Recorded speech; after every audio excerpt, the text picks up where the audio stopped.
Yo, yo, yo, we live on location, San Francisco, California. We out here at All-Star 2025. I got the blackest one with me with his red St. Louis hat.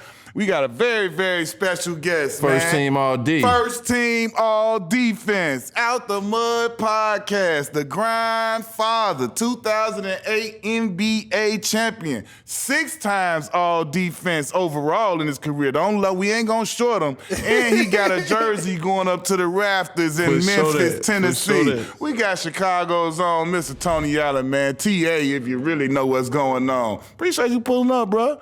Man, it's family, man. You know, we always understand it. There's one team, one goal, man. Hey, let's get it. Man, first of all, we appreciate you. You know what I'm saying? First team all D. Hold up. Yeah. Yeah. Chi-Town in this building, you feel me? Yeah. This Chi-Town today, baby. Yeah, man. You know, long time coming. You know, you our guy. We go way, way back. Summer days and all that stuff, man. You know, you from the crib. First team all D. Yeah, for sure. Man, we really appreciate you coming to rock with us, man. On the show, man. Much love. I appreciate y'all having me, man. Grandfather in this beat. For sure that. Yeah. When you first got to the league, who was the first person to bust your ass? Man, that's a good question, man, because I played against a lot of two guards that had their work, you feel me? And but it don't go unnoticed with Kobe. Obviously, he the first person that you felt. That I'm talking about actually when you say bust somebody, you gotta put pressure on them. And when I say that, man, Kobe I played 8 minutes, got 6 fouls in 8 minutes. So you talking about busting ass. Man, listen, bro. I went for every head fake. Yeah, he'll do that too. I went for every jab. I'm talking about any drive, I'm pushing up close too hard and extra. Too ready. I'm talking about it's like I overstudied them. You get what I'm saying? And at that time, it was like they calling them the Mamba at this time. So it's like, you don't want to get bit by that snake. So at all. And I got bit, man. So yeah, it had to be Kobe, man. He had too many attributes at that time. Chicago, Illinois, the land of ballers. You know what I'm saying? Land of greats. You know what I'm saying? It's to even be mentioned with some of the names that came out of Chicago is like a big deal from where we from. Dig that. Tell us like the journey. You know, you grew up like us, you know, poverty, you know, we could have sold drugs, we could have gang banged, we could have did a lot of stuff that would made us go another route, but you wind up getting through it and going to this. So who's some of the Chicago legends that you like seen, or somebody in your family that you seen that you was like, nah, I wanna hoop? Well, honestly, it wasn't nobody in my family. I'm gonna keep that all the way gutter. Like everybody in my family was on that type of time. So we gonna keep that short and sweet. On that type of time. But if I could say anything, man, you know, I grew up 248 West 95th Street, right there by the Dan Ryan, Lone Home Projects, man, stand up. Southside for sure, man. And the biggest misconception for me, a lot of people think I'm from the West Side. He from the West. I thought you from the West Side. I thought you from the West Side. Man. I grew up on 95th, man. And you know, one of the guys who it probably might shock y'all, man. You know, Juwan Howell grew up 10 doors down the street from me in those projects. You know what I'm saying? And to see him come back, man, you know, sign the big old $100 million deal, man, come back, change our big field to a blacktop playground, man. And, you know, I remember it vividly, like just leaving school, you know what I'm saying, trying to get back and rush to, you know, to see Juwan Howard. And, you know, all I can remember is him pulling off in that Bentley Azure, man, looking like, damn, that's a spaceship. Shout out straight up. Yeah, they call him Luke. Look, see, a lot of people don't know that's the big homie. I don't get real damn big like I'm talking about from the hood. The big homies in the hood got love for him, respected him, and I'm talking about that's what made me look up to this day, bro. To this day, I tell Nuke all the time, like him and Mike Finn was the pictures of perfection for me. In Chicago, growing up, going to hoops every day, like, cause like, what we want to do? We want to be all-stars. What we want to do? We want to get mad. He had the first $100 million deal in the league. Like, bro, he done did everything. And like you said, he still showed love to all the young homies. He always tried to pour into whoever it was. Like you said, coming back to the hood, doing what he did. And just like you said, we call both of them Mike Lowry, bro. Because like you said, the cars, they coming up, and they ain't like everybody who's got a Benz, got a Range. Nah, bro. These boys was coming up in MJ-type whips. You feel me? Like them real, like you say, real spaceships. And I'm talking about everything they did, bro. Like, it was respect on all levels, from the team to the corporate to the sponsorships to then you even bring it to the hood. Finn and new guy, hood love. All the hood boys know them and what it is. They pull up the IT is love. Ain't no issues. Like, that was what you wanted to be. Man, I promise you. And I ain't gonna front. Like, man, coming up in my neighborhood, it was like, man, guys was hustling. Like, that was the, like, I ain't gonna lie. Like, I would think I was like 9, 10 years old when he did that. Man, it's cats 10, 11 years old walking around with $1,000 in their pocket. Got Chevys on 30s and Vogues, 412s. I'm talking about getting to it. So that's the influence you got right then and there. So it's like, man, come get this bread, or do you want to stay focused? And you know me, I'm from the hood. I love my partners even till this day, man. You know what I'm saying? I meet them where they at. You know what I'm saying? But I can't front. Like, by Juwan Howard putting that court right, I'm talking about directly in front of my project apartment. Bro, it did something to me, man. I ain't gonna lie. I stayed on that, man. I stayed on that court every day. My mom used to have to come down there with the belt to bring me back in the house. Straight up. So I got a lot of love from my OGs.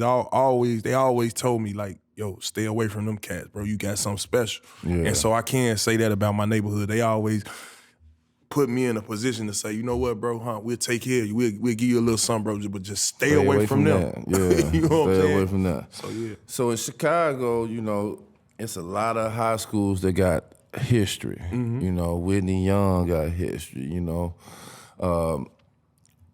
Name some, Morgan Park. King, for sure. Simeon, King, you know what I'm saying? Fergant, like Weston House, man. Sid Banks, shout out C Banks, man. Yeah. A lot of people got history, but you chose Crane to go to. Yeah. So look, I'm gonna get what was the choice of that? Because I know you could have went. No, ain't could have went. He did go. This is the part you about to know about you ain't know about. Oh, he played with my cousin. Certainly Big Hound. Nathaniel Cox. I call him Heavy Hitter Hound.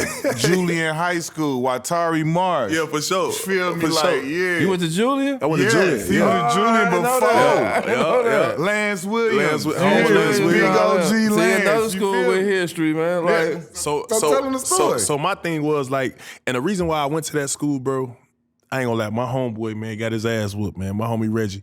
They whooped his ass, Damn, bro. Reg. Shout out Reg. Yeah, shout out Reg, man. They beat the shit out of Reg. I said, you know what, homie?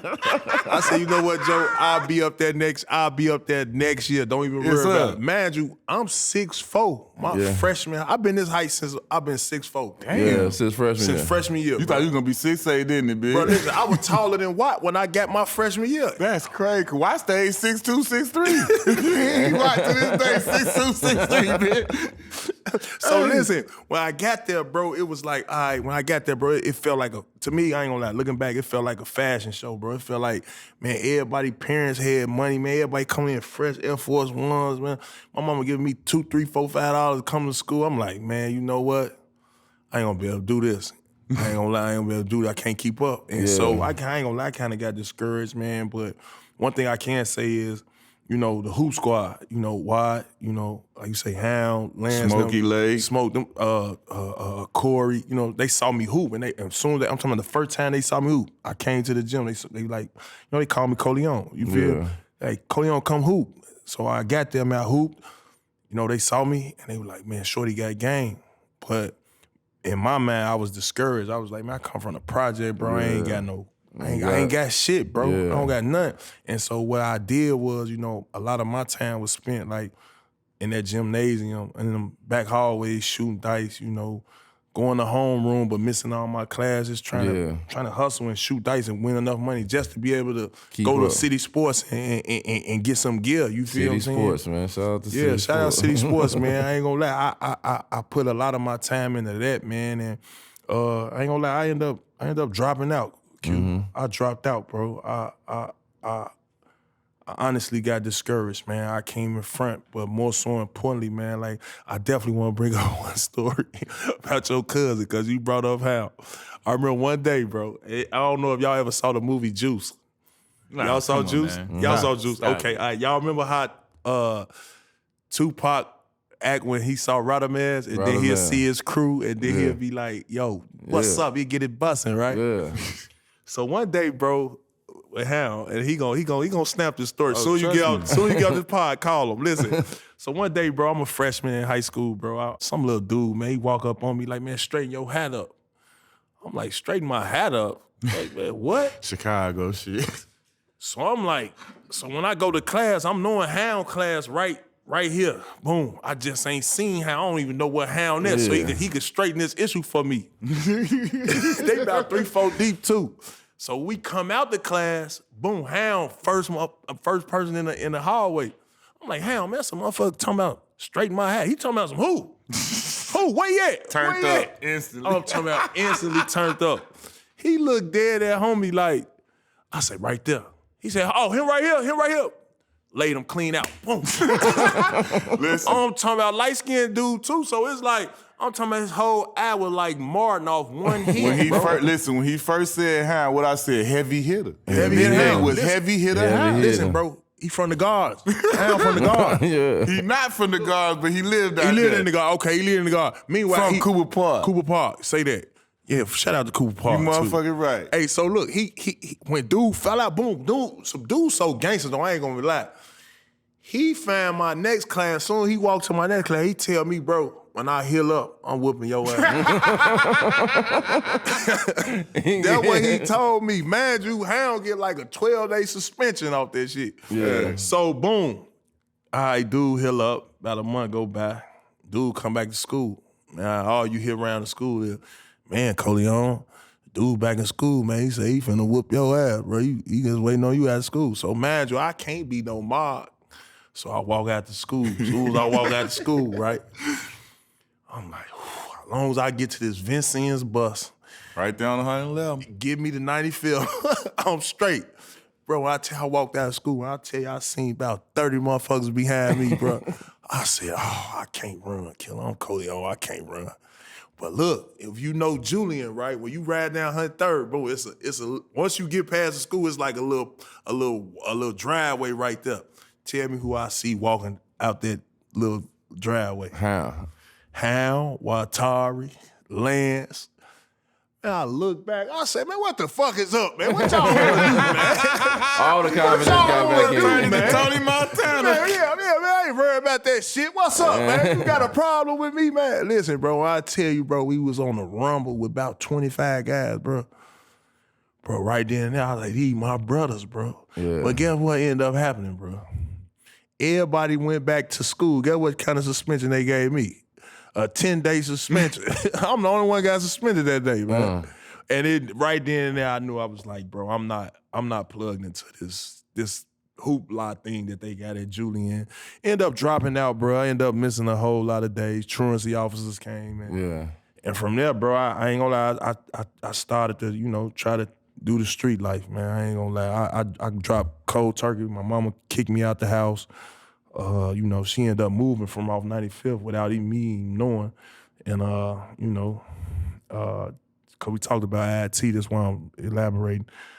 One day, being on the block, shit happens, bro, And some bullets came past my head. We was serving in a place we weren't supposed to be serving in, and motherfuckers shot at us. They was some GDs, at the time, and they pull up on me, and my homie hit back, and they pull up on me and they tell me like, hey man, y'all ain't supposed to be serving, and y'all just hit one of our guys. Now imagine there's about 25 of these guys. No exaggeration. We on 49th in Indiana. No exaggeration. What the fuck is you doing on 49th in Indiana? Man, I'm out there. I'm under the act. I'm under the act. I ain't gonna lie. I'm under the act. I'm under the act, though. You know what I'm saying? I'm under the act, And My cousin, I don't even speak to my cousin till this day, but cause just to realize, you had me out here doing all this extra ass shit, and I'm a pro. I'm a whole pro out here, bro. I'm doing all this shit. My daddy got killed, but meanwhile, make a long story short, man, that happened. Them guys come back, man. I go get my partner, man. I say, man, I'm so scared, bro. I'm talking about literally so scared. I think I smoked a cigarette that day, bro. Listen, bro, I tell them, I say, man, listen, bro, there's about 25 guys out there, man. They talking about they need to talk to a chief, man. I say, man, go on out there and holler at them. Let me know. I'm telling you, I'm ready to run upstairs, jump through the motherfucking fire staircase and go and run out the back way. I'm so scared. You hear me? He went out there, hollered at them folks, man. I said, man, you know what? I'm getting up out of here. Jet Livery cab. I don't know if y'all remember Jet Livery. Jet Livery cab is a service. Nah, I know what you're talking about. A cab service. Yeah, cab. Called Jet Livery's cab service, bro. And I shoot past IIT. This is my first time ever seeing IIT in my life, bro. My first time seeing it. I see all type of European cars out there. I'm like, damn, what's going on? When I get there, I say, bro, I tell the cab, stop, bro, let me out right here. Man, I got a bankroll on. I say, let me out right here. He let me out right there, bro. I walk in there. I'm thinking I gotta pay. I ain't gotta pay. It's free. Walk in there. Guess who I see? Jason Straight. Jay Straight. Little Jay Straight. Look. So look, hey, boom. He like, man, what's up? So he like, man, you got big as hell, man. He looking at me like, I'm like, yeah, bro. He like, you who? I'm so embarrassed. D-Man, I don't even want to tell him I dropped out. I ain't got put out. I'm literally out here on my own, bro. You feel me? Bro, everything I love, man. We who? Guess who we play though? We play Sean Marion now. Marion played. Boom. Tricks. Tricks. Big shout out Tricks. Well, I killed. I killed. I hit about like 18. But guess who in the stands? Guess who everybody waiting on to come to see play? Thrill. Already. We know. Thrill. He was the show. Guess who they trying to? I say, okay, cool. Now, mind you, I remember Thrill from West Pullman. What they used to call it, Small Fry. Small Fry. I remember playing against Will Small Fry. I was too big to play. I never played, but I remember going up there playing one game and they let me play. But I remember Thrill from that, and I'm like, damn, Thrill. Jay Straight like they come. Everybody come to see Thrill. City like that. I'm like, damn, he got the city like that. I'm like, I ain't know that. So we go downstairs, in the program, right when you done, you got to go downstairs in the locker room. And I see Thrill right there with Coach Longstreet. Longstreet big as hell. He just shaking. He real arrogant. He looking at me like, I saw him play like. Thrill like, no, I could use you, bro. He like, I just took a blue division to a red division. Yeah. Remember in Chicago, they got blue West. Was weak as hell. Blue. If you was in the blue, your team red won shit. West, though. But if you red West or you red South, like you, Red South was 2. We was 1 red. You feel what I'm West. saying? So he took Crane to the red West, and he told me like, bro, I can get you. But I'm so embarrassed though. I don't even want to tell. I dropped out. Yeah. And so, just so happened, bro. When I left there, bro, I go back to on 95th to my mama's house. And at this time, I didn't even know she had moved. She moved. So I get to the crib, all the folks in the hood like, bro, your mama moved about like a month ago, 2 months ago, bro. Your mama been gone. I'm like, damn. So I go back to the Jet Livery cab, boom, go to my grandma's house. Grandma like, man, mama say don't come nowhere near her. She straight. She through with you. What? I say, Grandma, I'm about to get back in school. I just holler at some people. They say, finna get me in school. Get what ended up happening? Grandma would say, well, baby, she stayed 2150 West Randolph. Right in the area, though. 21, right, look. So look, 2150 Randolph, look, this is God, bro. It's gotta be God. That's on Lake Street. Crane on Jackson. That's crazy. That's like a 5-block walk. Yeah, like that's crazy. So it ain't like, back then, if you ain't stay in that area, you can't really play. Y'all remember that. So it's like, oh, man, this is God, so I gotta get it right. Yeah. And just so happened, man, I don't let no podcast go past without giving Will Bynum his flower, because he actually brought me back to that life of basketball. I was, what projects Jay Straight from? I was in the projects with Jay Straight playing to like 2 in the morning. Ickies? They won the Ickies? Was it the Ickies? Yeah, the Ickies. It was the Ickies, yeah. They in the projects with him. They got the cars all on the court, all sorts of that. Yeah, It's like 2 in the morning. Yeah, when Jay I was Straight, in like high school. Jay Straight a pioneer, Played man. for Dunbar. Yeah, Dunbar. Yeah, we played him and against EC, real good friend. So when you went to Crane and you started really seeing like what's going on, what was the transition of you getting there and start trying to, because now you so behind that you can't get the scholarships that you want. So you got to go the long route. We call that the long road. You got to go to the JUCOs or you got to go to the prep schools. What was that process for you to stay in that lane to go that route? I was in it by then. You know, by then, Will was showing me like, he like, man, this what's up, bro. I got invited to the 5-Star Eastern Invitational. I done got invited to ABCD or all them little camps. And I'm looking like, what the? And he was highly recruited too. I'm like, what is you talking about, bro? What is this? Something you didn't even know about. I'm like, what is this, a chess club? What the fuck? Where's you getting all these jerseys from, bro? Why I ain't got one? And then he was breaking it down to me like, yeah, bro, you got to play AAU. You got to da. But at that time, it was like too late. I was a junior. Yeah. Like, it's over with. Like, I'm like, all right. You far behind. So I was like, and then, mind you, I don't even want to talk about shit. When I got to Crane, I had 0.5 credits. Right. Now, when you a junior, you probably have at least 16, 17 You credits. already know. Meanwhile, I got 0.5, man. That principal looked at me talking about some, man, what? You need to be looking for a job. You feel me? How did the Butler, the community college come into play? Like, So this that's why- the same and I was just where about- Stack Jack went.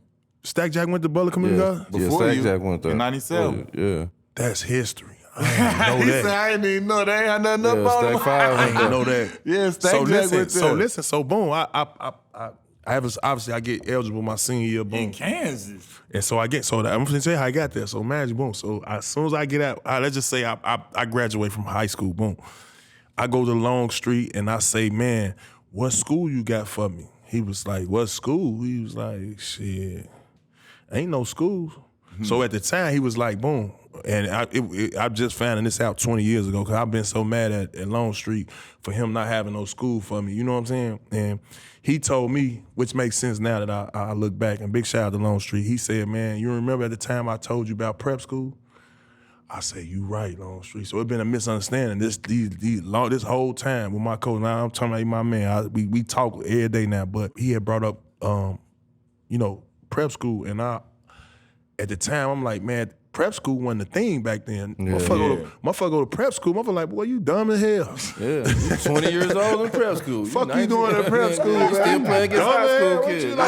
It wasn't now today, that's the thing. Yeah. But back then, it was like, man, how the fuck I'm gonna go to prep school when Will Bynum he in his junior year, he got a full commitment to Arizona. Yeah, to Arizona. Like, it didn't make sense to me. So I ain't taking over. I just worked out. I kept working out. Then the summertime hit, IIT came back. You know IIT is what it is. And you asked about Butler, right? So now, I don't know if y'all remember a cat named James Peters. Damn, y'all remember James Peters. James Peters went to Julian. He was supposed to do the Leon Smith. He played just like him. He supposed to, went out of high school. Come to find out, James Peters was down there 23 years old. That's my man. Shout out James Peters. I know you're going to see it, but I love you, brother. But you was old as hell. You was old as hell. So listen. So I catch him at the IIT. He playing on the team. Boom. So when he playing, boom, I'm like, man, what's up, bro? Why you ain't getting ready for the draft? He like, man, I'm old as hell. So I'm like, all right, come on, let's play. We play, boy, I kill. Listen, bro, I can't make this up.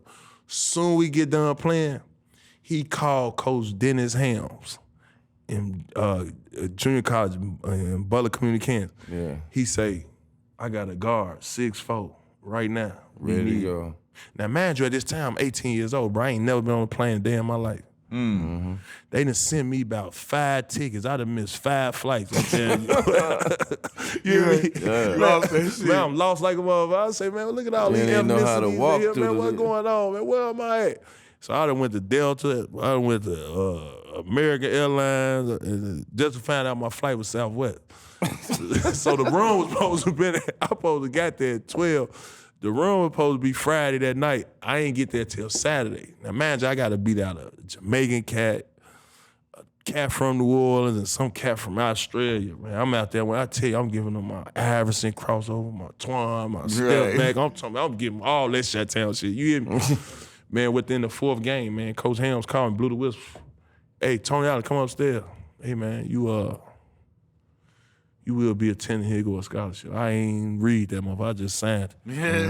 Come on, man. I called my mama. Hey, mama, I'm going to college. She said, boy, if you don't come back here and sign these applications to Aldi's and goddamn it, Dominic's and you feel me? So Dominic. I ain't heard Dominic's in a minute. That what she was on. But you know, I got my first scholarship, man. I ain't gonna lie, it started getting real then. How you wind up at Wabash? Man, when we keep going, okay, y'all want I want to keep going. Okay, well, did this here, man. Well, right, so boom. So James Peters, manager, he got me to the school, boom. I ended up becoming freshman of the year in that conference. I ended up, you know, killing. So, but you know, me and my Chi-Town instincts, you know, I'm gonna fat something up, you feel me?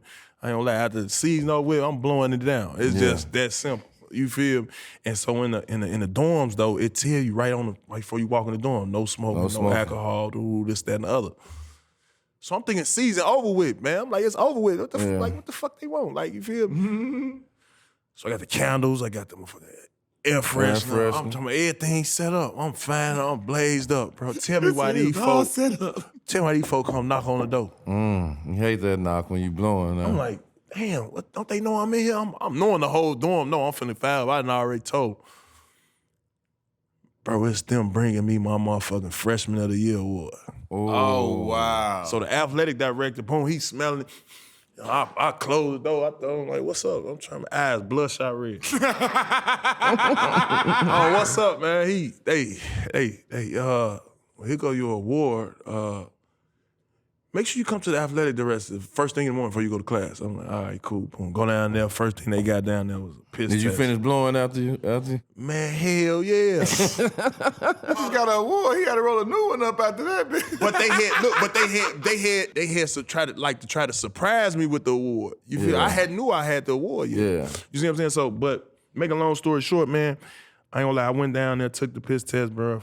Failed the piss test, and they kicked me out, man. I remember just getting out of class, coming back home, man. All my Jordan boxes was sitting outside, my clothes, my TV Back to screen. the dorm, they just kicked you out the dorm? It's clearly tell you, no smoking, no drinking. Yeah, but anything. They ain't just tell you, like, we don't want you no more, but you can go and get your stuff out. They kicked your shit. They went in my room, boxed my shit up, took my TV down, took my shoes, put all my shoes in, and just left it sitting right there. Yeah, that's and so they was like, yo, Coach Helms will be talking to you shortly. And shout out Coach Helms, man. He was able to reach out to the National Junior College people who won the championship, which is Wabash. They won the championship. They had a cat named Antoine Barber. He had ended up, you know, he was the MVP. He was supposed to actually leave out of the junior college. It would have been 3 junior college players go straight to the league. Quintel Woods, Kedrick Brown, and it'd been Antoine Barber. Yeah. Now, mind you, Antoine Barber averaged more points than all of them and won the National Junior College Association Championship. Yeah. He came back to school. So when he came back to school, they lost a 2 guard, and they was like, we need a 2 guard to go along with him. He was the point guard. You feel what I'm saying? So the school reached out, and they was like, yo, we could bring y'all Tony Allen. And that's how I got there. So you get to Wabash. How did it feel when now the big time colleges, the colleges that you see on TV, you know what I'm saying, like the Oklahoma States, the Clemson, the Cincinnatis, Michigan State, all of them showing interest in you. How did you feel when you first seen one of them letters, or your coach or anybody just told you, like, yeah, this college here want to look at you? It wasn't that, D-Man. It wasn't that. It was, ain't nobody looking at you, bro. They looking at dude. You got to figure, the only motherfucker that's bringing colleges in town is Antoine Barber. But I'm just saying, like, I understand that, but I'm talking about, but once they start seeing you with them, and they start offering you. They didn't offer me until the season was over. That's what I'm trying to tell you. So it was like, it was crazy stories, because you got to figure, this man got every school coming to him. Then boom, soon as he signed with Kentucky, now it's a drought. You don't see none of them coaches no more. But you see one coach. Who was that? Oklahoma State. Oklahoma State. Shout out Glenn Silver. I'm tell you some funny story. So now at this time, you know, back then, college coaches couldn't say nothing to you. They gotta, they like, they be looking at eyes. Make sure you see it, man. And so I'm talking about every game sitting front row. He winking this Got shit. his little polo or hoodie or whatever on. Look, he winking this shit. I'm like, pause. I'm like, Fuck is wrong shout with out you, Coach Silk. What you got going on, man? Thought you was here for him. You still showing up winking at me and shit. The fuck is going on around here? Oh, for real. Shout out Coach Silk. No, shout out Coach Silk, because he was more like a father figure to me too, bro, because he really was a genuine guy. You don't find too many people that's genuine like this. And so, boom, after the season, you know, I finished up in junior college rank. I was All-American, whatever. And at the end of the year, it was like, boom, the coach came with all the letters. I don't know if he was doing that to like keep me focused, keep me grounded. Keep me grounded. And then he came out of nowhere like, yeah, well, you know, we got Arizona State. They're very interested. Fucked you all the way Michigan up. State is interested. Creighton is interested. Cincinnati even came by, and then we got West Virginia. I'm like, yeah, all these people want to get a visit with you. Oh, and I forgot, Oklahoma State.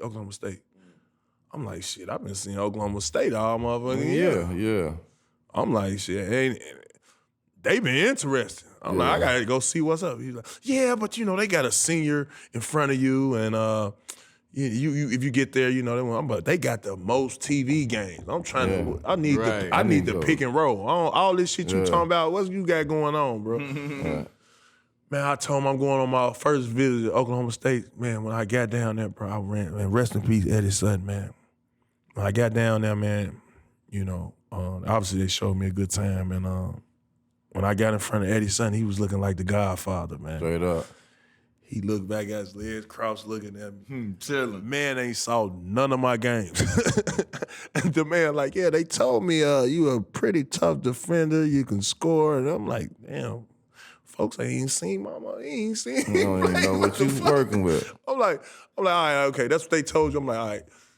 Well, listen, coach, if I sign here, I'm like, yo, am I going to the league? No cap. Well, I'll foul my kids. He looked back. He said, "That's a good question." He was like, "Well, you know what? If you do everything I ask you to do, far as this team, and you know you play hard on the defensive end and do everything I tell you, I don't see why not." I said, "Coach, come on. What a application? I mean, what a scholarship I'm signing." I'm good. Well, mind you, they got about like 9 ESPN games. Mind you, I ain't tripping about the senior in front of me. Mind you, I ain't tripping about the other All-American junior college guard that y'all saying. I'm finna go out here. I'm finna outwork you people. I'm from Chicago, Joe. I ain't got, man, you folks ain't getting hit with no hezo like this. You folks ain't been hit with none of this shit. Yeah. You feel me? And that was my approach when I got there. And like I said, man, when I got there, man, I ended up becoming newcomer of the year, bro. Yeah. So first time I heard your name, you know, it's a guy. I know what you about to say. It's a guy from where I'm from, man. He averaged like 32 his senior year, named Maurice Baker. Oh, big shout out to Mo. He's the big. No, matter of fact, listen. While we talking about Mo, I used to watch Mo. I'm a fan of Mo Baker because I used to look at it like, damn, they letting that boy getting busy. Going crazy. I'm like, they letting, no, for real, fool. I'm talking about Trust me, we played against him in high school. Listen, bro, I saw that, and that orange and black looked so. I ain't gonna lie, orange and black look sexy. It was fire. I ain't gonna lie. Oh, y'all got them throwback OSU jerseys. Y'all just look them up. And bro, I used to see him. I used to be like, damn, homie out here doing this thing. Yeah. And so when I got there and I actually got a chance to meet him, I told him in his face, he could stamp this. I say, bro, only reason why I want to come here, I want to be able to get loose like how you got loose. Yeah. I promise you. Yeah, that's a fact, bro. Yeah. Mo Baker, He Mo work with Baker. the Pacers now. I'm real familiar. Yeah, Mo Baker, man, one of my big brothers, man. He 2 years like Q above me. I mean, he averaged 32 his senior year. Like, he played for the Eagles, right? Yeah, he played for the St. Louis. Eagles. We used to play in the AAU. St. Louis he played Eagles. for the Eagles, but he played for Madison, one of the coldest dudes I ever played with or played against. Man, his swagger. First time I ever heard your name, he told me that you was cold. Like, you was nice. Nah, we got this dude, Tony Allen. Like, he it. And I'm like, who? Like, man, I ain't never even heard of him. He from Chicago. I was like, I ain't never even heard of him. He's like, I nah. came out the back blocks, man. He was like, nah, I'm telling you. So after that, I started following you, everything that you did. You know what I'm saying? All the college games and all that, because I was looking at him and following him because even though he was above me, I went to the league straight out of high school. He was in college, so I was always following him to see what he was doing. But that made me follow you too. How was it when you got there? When I got to Oklahoma State, Yeah, it was cool. Like I came in front, like I was seeing just, just the work ethic. Like these folks had me like working out, right? I in between classes I work out, but like they'll come get me in the morning too. Like I do individual workouts by myself in the morning, and they'd be like, "Damn, why y'all got me in here by myself?" So I guess they saw something in me, and then I was always a steady member of the nightclub. Like I'm coming. He's a steady member. No, look, I'm coming as far as basketball. Like I'm coming to the gym, shoot on that gun. Remember that gun came out around that time, 2002, 2003. Bro, that gun, it was the gun. So I'm shooting on the gun. I like this machine. So although that motherfucker been clanking there since I got up out there, motherfucker. but I was an avid member of the gun and just going out working on my game. And so getting there and seeing just the coaching staff really looking at me like I'm different, it kind of really boosted my mentality. It got to the point, bro, once I got newcomer of the year, bro, right after the year, bro, they brought me in. Now, mind you, that's the year Brian them coming out. Mm-hmm. Bro, these folks set me down in a meeting, bro, had me crying, bro, telling me all the deficiencies in my game, telling me I ain't ready for the league. Mm-hmm. Bro, I wasn't even thinking about the league. Right. I'm like, damn. So they thinking like, okay, I got newcomer, I think I'm gonna just dip, but I wasn't thinking about dipping in. But I really appreciated them just having that much, you know what I'm saying? They put a lot of interest in me. Was it after your junior? It had to be after your junior year, the first year you came to hoops and was hooping And with. so I'm glad you said that. Yeah, and look, Joe. Because he in there with his Oklahoma State shit up. So listen, right? You're right. I have my shorts on. So listen. Yeah. So shout out my homie Scoop, man. My homie Scoop, he had end up, you know. How did that come about? So Scoop, I don't know. Scoop know, is it Reb? Malcolm? Reb. So Scoop know Reb. And then, so boom.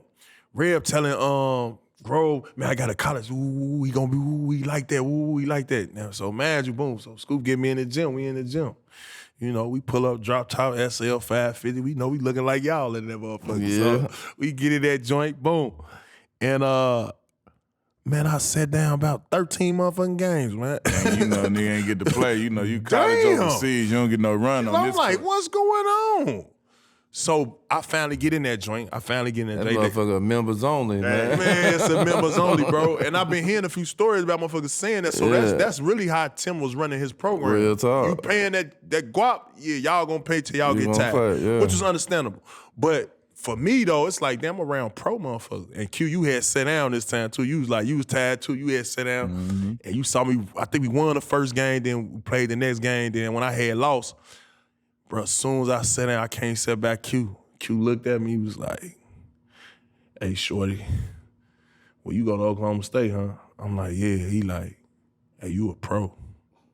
I promise to God, bro. You don't know how much that did to my confidence, bro. I ain't gonna even lie. That next year, couldn't nobody tell me I wasn't a pro. Mm-hmm. Couldn't nobody tell me I wasn't a pro. I mean, you know what we did though? We sat in that gym and any young boys that came through, that was what it was. If you saw somebody go hoop, you knew it. You know what I'm saying? We did it too long, bro. I was like, cause I remember asking TG and G, them like, who the fuck is that? Like, you know what I'm saying? Cause he had, like you say, 6'4", motherfucker who had the athletic body, the strong shit. But I saw the athleticism and the defense. That shit shined through immediately. Yeah. And it was like dog shit. So I was like, hold on. I'm sitting there. I sit there, watch one game, I watch two games. I'm looking at folks, and I'm like, hey, G, like, you see homie over here? Like, still in college right now. That's when I'm like, while the games and shit going on, I walk over, I ask teacher, like, who, like, he like, yeah, he, and then they telling me, like, motherfucker with the crane, like, he with the crane. I ain't never seen it or heard nothing about him. I'm like, all right, whatever.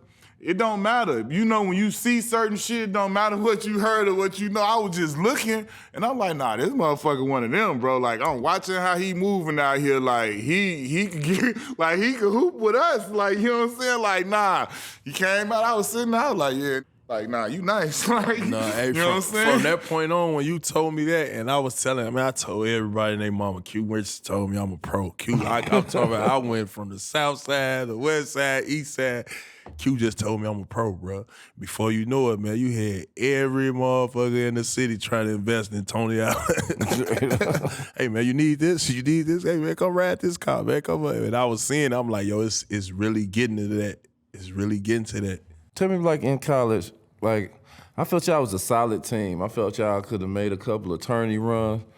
What you feel happened in the tourney for y'all? Because y'all had a solid, decent squad. I'm going to go ahead and tell y'all, man. I'm going to go ahead and tell y'all. Man, I went in, Final Four, I was focused all through to get to the four. I'm talking about we knocked off Memphis. We knocked off Pittsburgh. We knocked off a whole bunch of people. When we got to the Final Four, I ain't gonna lie, I got a little excited, man, just to even, be able to run back up with my, high school teammate, Will Bynum, him, actually showing me just getting me off the streets, bro. You know what I'm saying? Just, him being able to be like, man, bro, basketball where it's at. Like, that shit you doing, bro, ain't nothing, bro. Come do this, bro. This a move. This the move right here. So, man, for me to get back and see that, bro, I ain't gonna lie, I bucked our curfew. I bucked the study hall and all that. I said, man, I got to go over there. Because around that time, the MMS message was going on the phone. You get to see in a video. Man, they over there kicking it. They got women there everywhere. They hanging out, man. Meanwhile, we in them motherfucker looking up algebra trig and all this shit. I'm like, man, this ain't it. This ain't it, bro. I'm telling Luke. Luke was my, John Lucas? Yeah. Luke. John Lucas was my, funny as shit. He was my roommate. And funny story how we got John Lucas. You know how we got John Lucas? After the crash. So, right, they had an incident over there at Baylor with one of his homies off one of his teammates. And he was plane crash with OK State. Oh, plane crash with rest in peace, though, brother. But I'm saying, he got over there with us. But meanwhile, what people don't know is Will Bynum had transferred from Arizona and was going to have to sit out the first half of the season, right? He told all my coaches, I'm about to come to Oklahoma State. So within that transaction, I don't know what part of the GPS sent them down south, but in that same instance, that happened at Baylor where, a tragedy happened. With the team and so Lucas said, you know what, I don't want to play nowhere else. I need to transfer right now. I need to go to Oklahoma State. And they let him play right and away. And the NCAA, man, him play right away. Right. So to see that all come full circle and then, damn, boom, we in the Final Four. We playing Georgia Tech. I'm like, damn, this unreal. And so, Will, he hit me. What's up, bro? Yeah, what y'all doing over there, man? Meanwhile, I got to sneak on the phone. We got motherfuckers watching us. I'm like, man. Man, as soon as I get out of here, bro, I'm on my way over there, bro. And I went over there. I ain't gonna lie, I had a good time. I had a good time, man. I think if I'd have got me some rest that game, man, we probably would have busted their. Senior year, you don't have no choice, no JUCO to go to, no other options. It's only league or overseas. You know what I'm saying? How many workouts you did? See, how many teams in the league? He like me. You did 29 workout? Something close. Mike Toronto. That was the most shape I ever been in as an athlete. Doing all them workout. And I know the workout process, like you'll work out in Seattle and then you'll work out in Portland the next day. Then might have a day off and then work out in LA. I was ready. And that's why I love the program at Oklahoma State. Them folks, that's why I say them early morning workouts, them late night workouts, them individuals, all that prepped me up. Like, yeah. Who was your best workout? Man, it was a lot of them. I remember being in Atlanta going against Darrell Wright one time. I'm telling you, y'all gotta get some better players in this motherfucker. Like, like I remember going to Memphis and telling him, man, hey man, you know what? D. Wright was out of high school too. I'm like, come on, bro. Like, I'm grown man strength. Excuse me, and one. I'm talking about we was in Atlanta, and then but I tell you, I ain't gonna lie. Whenever I seen Trevor Ariza, I ain't gonna lie. I don't even know how he slipped. Trevor Ariza.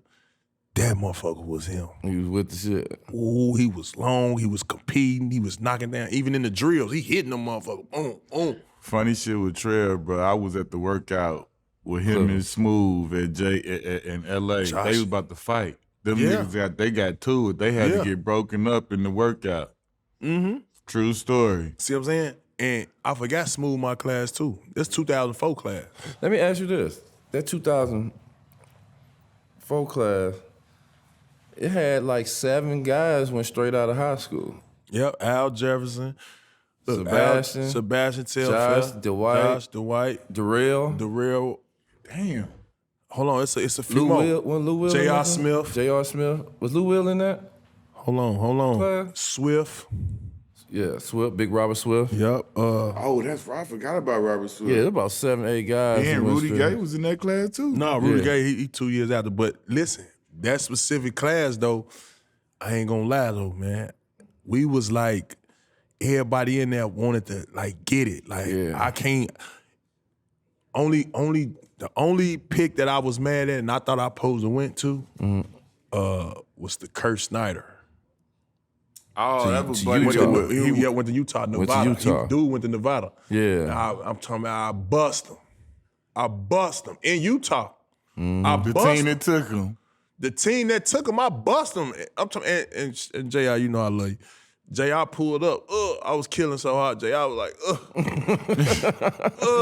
Hey, nah, listen. That be the thing about like, talk about that part of it, cause I felt like that. You remember, Blake, you didn't have as many workouts as me, but like I was looking for the smoke. yeah, too, you was though. forced. You worked out with 2 teams. No, he didn't work out till he had dinners and conversations. Yeah, That's crazy. And I'm not, and listen, at the That's same time, I'm not crazy, bro. saying that he was, I didn't say you weren't looking for this one. I'm talking about what they was looking for from you.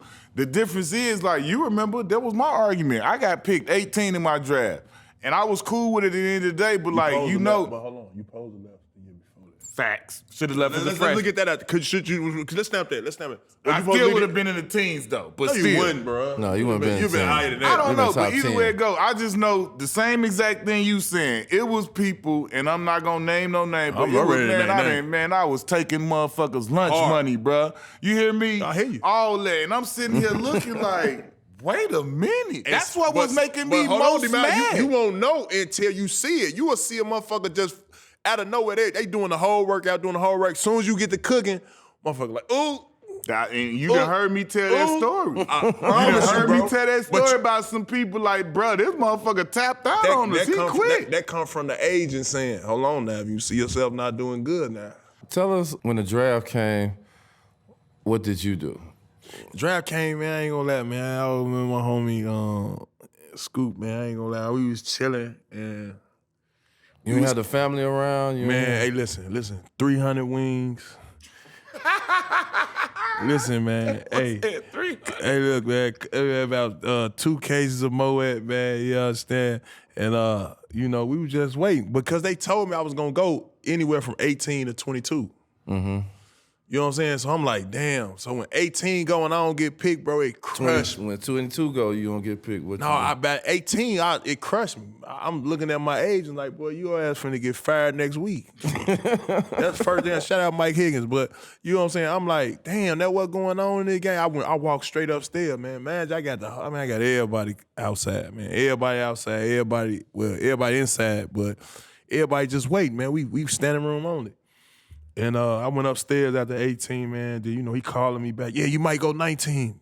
Yeah, you might go 21. I'm like, man, I just hung up. I ain't answering the phone no more. Yeah. Then he called me back at like 23. I think that might have been Portland or something. I don't know. Don't get me thinking too hard, but I pick up like, what's up, man? What, man? No, they don't call you right now. Just wait. 23 pick come, boom. All right, boom. Then that Boston up next, 24. They got 2 picks. Imagine they done brought me in 3 times. Mm-hmm. They brought me in 3 times, My boss, bro. I told you, bro, they tried to do me like that. I had like 3 workouts with them. Then they tried to do a day before the draft type shit. I did that. No. I did that. I said, did my the day agent before the said, draft. No, fuck no.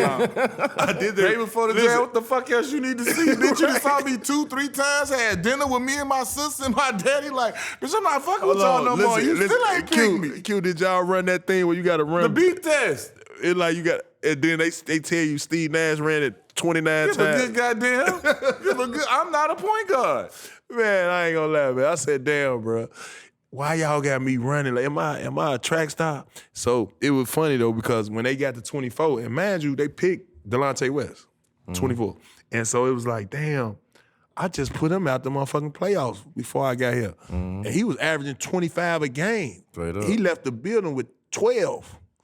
You see what I'm saying? So I'm like, all right, how the fuck this happened? So boom, my agent, you know that little 3-4 minute process before he go to the next man. He calling me like a motherfucker. I'm talking about he can't be calling me this much not to be talking about something now. Boom, I pick up. He said, yo, they about to pick you. We gonna stay on the phone. I'm guaranteed they finna pick you. So I get to walking downstairs, you know, walking a little bit slow. Got Lloyd behind me, Lloyd like, where you going? I'm like, hold on. He said, boom, shot downstairs. Boom, I hear it coming up. Boom, 8. Tony Allen at the 25th pick. I ran straight outside. I didn't want nobody hugging me, grabbing me. I didn't want nobody twisting my ankle or nothing. I went and jumped straight on my grandmama Illumina. Jumped on that motherfucker. I'm talking about the whole roof down there caved in. She come out there, baby, if you don't get off my car, I say, Grandma, it's time you stop driving anyway. Meanwhile, I got my baby mom coming out the woodwork with the baby. Come on now, T.A. I'm like, what the hell? I popped the bottle. Boy, I sprayed over everybody. Man, the whole neighborhood come outside, man. 2150 West Randolph, man. I was on the west side, man. I ain't gonna lie. Yeah, you popped the bottle. What type of bottle you had? You got that spraying? Little nectar. Okay. Wasn't no rosé about that time. Okay, you know, something light, little nice and neat, you know. Something like that. Yeah, man, get that out the way, man. But I ain't gonna lie, man. That was a surreal moment. It was like, damn, I actually did it, man. I'm talking about from getting fired at, from doing, you know, BD shit to you know, trying to thug it, to hustling, to actually When you get kicked drafted, out of school. When you get drafted, you kind of, it's like a flashback of everything that you went bro. through to Like, get to that point. I'm talking about, listen, bro, I'm gonna tell you this right now, bro. It's motherfucker. I mean, listen, it's people right now today. When I was doing wrong, when I was going left, they couldn't understand how I went right. They like, how the hell he did that? Cause I was around them doing so much wild shit. Like, I'm talking about some shit I don't even want pretty much say, but I said, if you know, you know. But, man, I'm talking about, man, ain't no mystery in my history, bro. I'm Mr. Corleone for real. You hear me? Yeah, for real. When you get to Boston and you see Paul Pierce, you see Walk Dog, you know what I'm saying? Like, you see these banners up, you know, like Boston is one of them historic franchises. Even though they weren't winning like they was winning. I was just about to say, get correct there. Back in the day, but they still a historic franchise. How was it to get to Boston and, you know, to finally see your last name on the back of a jersey and, you know, you gotta still prove yourself. Yeah, I mean, if you can look at the Getty images right now, man, you can see me, Delonte, Al, Jefferson, Jesse, Recipe, Jesse Reed. Man, we got our jerseys up, man. I'm smiling so goddamn hard. Man, this finna fuck you up. Cause listen, when I went to the press conference, I had a Larry Bird jersey on. Yeah. I'm thinking, damn, you know, I see Larry, he gonna honor the fact, I got the Larry on. You know what I'm saying? Oh, I'm holding my jersey up. Oh. Man, we played the Pacers. I see Larry. I look at Larry like trying to see how Larry finna come say what up to me. I'm warming up. Man, that man walked dead past me. Man, no, Larry. That shit. Larry don't care about none of that. Get your ass out of here. Especially when he's a Celtic. Yeah, we talk about championship banners and winning only, man. You ain't win number one. Get your ass out of here. And so it was like one of those just so real moments. Like, all right, cool. Like, all right, this jersey really means winning or go home, bro. Like they don't expect nothing but that, and that's a culture of really understanding how you need to be preparing to get ready. Yeah, that's one thing about the draft. You know, you do all this shit to get to the NBA draft. Once you get to the NBA draft and you get on the team, you got to start all the way the fuck over. Like, from scratch. What you did in college, what you did in high school, how many All-Americans, or however many trophies you got, that don't mean shit on this level. You got to start all the way the fuck over to prove yourself to the best of the best. And that's a fact. And that's a fact. And I ain't gonna lie, bro. I had bad habits, bro. Coming in the league, bro. I ain't gonna lie, I was still stuck on, man. I go eat me a motherfucker 6-piece from Popeyes right before I go to the game, bro. I ain't know nothing about routine. Yeah. I ain't know nothing about none of that. And so being a professional. None of that, bro. I ain't gonna lie. And part of that, man, I ain't gonna lie, was probably why I tore my ACL. I had to actually, change my game, bro. Like, I really thought I was a scorer. I really thought like I know a motherfucker a lot of see my jump shot like this. But my shit was like this at first. You know what I'm saying? Let me ask you about that because I remember Tony Allen, the bucket getter. Exactly. You know what I'm saying? You had defense, like you competed on both ends, but it didn't stand out as much to me because I remember you would go and get a bucket and you would dunk that thing. I mean, that's somebody. how you got it. That's Chicago. Remember? Hold on, let's bring back IT. Hold on. Let me bring back. In Chicago, two things. When I'm cooking, what we gonna do? We gonna clear it out. What? All right, cool. All right, now picture yourself on the other end. Man, y'all got me fucked up. Yeah. And see, that's the difference that I'm trying to tell you. That is the fucking difference right there when you came to Chicago IIT. That's the difference between Rucker and all that because at Rucker, they gonna go back and forth with a motherfucker throwing it between your legs. The real dogs in Chicago gonna work your ass out on this end, and we gonna come back down here and what's up? Man, pass that motherfucker somewhere else. Go somewhere else with that shit. I'm not the lick. I'm not the lick, bro. I'm not the lick, period. So I learned that from IIT. I learned that being in Chicago. Boy, I learned locking up. What the fuck is you talking about? You not finna embarrass me, bro. It hurt me if you score on me, bro. My hood finna look at me like I'm crazy. You know that's right. You feel me? So that part of once I got critiqued in Oklahoma State, boom, and then I get the doc, boom, all right, cool. This my bread and butter. But more so importantly, I tore my ACL, P. So it was like, all right, cool. How do I adapt? And one thing for sure, true for certain, you know what I'm saying? I'm gonna go and give, P. Truth his flowers now. Once I tore my ACL, he like, shit don't stop. You still gotta play me one-on-one. We still gotta do the same shit that we gotta do, because you can guard me, you guard anybody in the league. Mm-hmm. And so I took that as like, motivation. Right. Cause look, homie, when I tore my ACL, bro, they traded Al Jefferson, they traded Justin Reed, they traded Delonte Webb, they traded Wale Zerbiak. Yeah. Bro, why they keep me? Right. Why? My ACL tore. Why y'all want no contract swap? Tell them how, because people might not remember how you tore your ACL. Like it was after the play. All right, boom, and I ain't gonna lie, I hate guys even doing that now, man. When the whistle blow, man, just stop, bro. Cause I ain't gonna lie. I remember it like yesterday, man, and through this span of me playing, we had, already established, okay, Paul Pierce, he got his extension, but he done went to the media, I need help. And so at this point, the organization was saying, all right, what we gonna do with this bowl of gumbo? We got Rajon Rondo, we got Gerald Green, we got Al Jefferson, we got Justin Reed, we got Tony Allen, we got Ryan Gomes. What we gonna do with it? What we gonna do? Yeah. I had what's my guy, man? McCarty. Walter. Walt was that. Yeah, OG. OG, yeah, Walt, yeah. But more so importantly, it was like, all right, now y'all get to play. Now we finna put y'all in this position to see who we gonna keep, who we could trade, and that was me starting understanding the business. And Paul Pierce one day, bro, as soon as he got his extension, he was like, yo, I'm finna shut it down. TA, you got the juice. I always get back to the Juice movie though.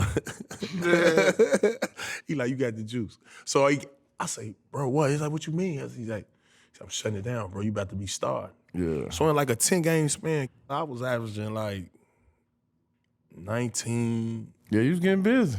In a 10-game span. I know that, you was getting busy. So when I got to Steven Jack, bro, shout out Steven Jack, I'm thinking like, bro, I'm busting jackass. I got 19 with about 8 minutes left in the third. I might get 40 tonight. I'm finna go to the line, shoot 2, get 21. That's how I'm thinking, bro. Yeah, you building on up. Within that foul, when he fouled me, we was on the penalty. They was over the penalty. Boom, I blow past. I'm feeling groovy. Yeah, I know the hood watching me. Let me go upstairs. And this around the time Windmill that jump. No, look, this around the time Brian made this look sexy. Yeah. All to the side with the ball. All to the put side. that thing- See, come back in the day, you remember Jordan, you would come up just dunking. Or you doing a Kobe behind the Kobe. head. Something, Nah, that was just that pip. That something was let that you know you pip got right up. there, man. So when Brian brought that thing out, I'm like, I'm feeling like Brian. I'm feeling like Brian. Listen, bro, I take off, bro. I know I'm upstairs. Baja. Man, soon I come down, man, I'm talking about that motherfucker pop so loud. Boom. I said, oh, Al Hampton like, yo, son. That's Al. Yo, son. Yo, son, like, what are you doing? I'm like, Jack over there, motherfucker, like, what are you doing? They both telling me what I'm doing. I'm like, Bro, I ain't gonna lie. When they picked me up, I was Hercules. I'm like, nah, this ain't nothing, bro. I tried to walk through the back, like still walking. Like, nah, I'm straight, ain't nothing. Bro, I fell out right in the back. Boom. Yeah. And it was right then and there. I was like, damn, bro. I might be out the league, bro. Yeah. Like, I might be out the league, bro. And it blew me. It blew me. I ain't gonna lie. That's one of my biggest regrets in the league. I ain't gonna even lie, bro. Because, man, the athleticism, how high you jump, move fast, like, to have to come in that. How you, like, well, people don't understand. So when I be seeing guys going through these injuries, especially these knee injuries, or they turn some, you got to persevere. You got to get through your depression. It's a lot of stuff come with that because you definitely not gonna come back as you was the first time. No, I ain't never seen that happen. Only person I seen come back how they was Cole. Yeah, and KD. But other than that, I ain't seen nobody else. But how did you just kind of mentally get through that? Because it's a long road, and if you ain't never been through a process of being hurt before, knowing that you got to stack your days. You know, every day count. You got to slowly stack your day. It's going to be months. It'll probably be 3 months before you feel any type of strength. It was challenging. It was challenging. I can't front. We were just interviewing D-Roll not too long ago, and the part about, like, the process is really trying to get your knee to go in full circle of just, riding the bike. Getting that motion back. You know what I'm saying? Them actually bending your knee. You know what I'm saying? It'd be some weak-ass exercises to where, like, damn, this shit would have never happened. I'd be looking at the personal trainer, like, what the fuck you got me doing? What you doing? And I ain't gonna lie, it was a lot of days, man. I gotta give big shouts out to Ed Lacerte, Todd Campbell, Brian Dew, Walter.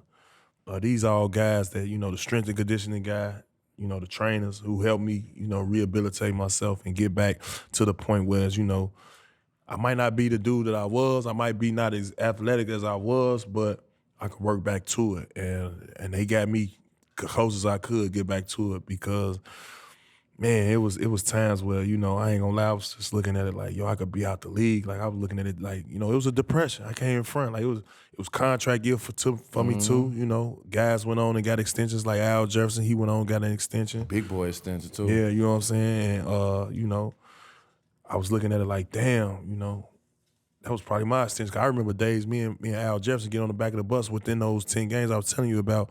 We be on the back of the bus like, hey, what you finished with today, T? I'm 19 and 9 and Both 5. of y'all feeling good. I'm 25 and 15. T. Yeah, I'm looking like a $70 million man. Right. Yeah. Hey, yeah, I'm looking like a $50 million man. Yeah. Meanwhile, we done lost. But we not understanding, but we that valuable to other teams. You know what I'm saying? So we knew that much, and it was like, damn, I missed out on that. And, I give shouts out to Danny Ainge, man.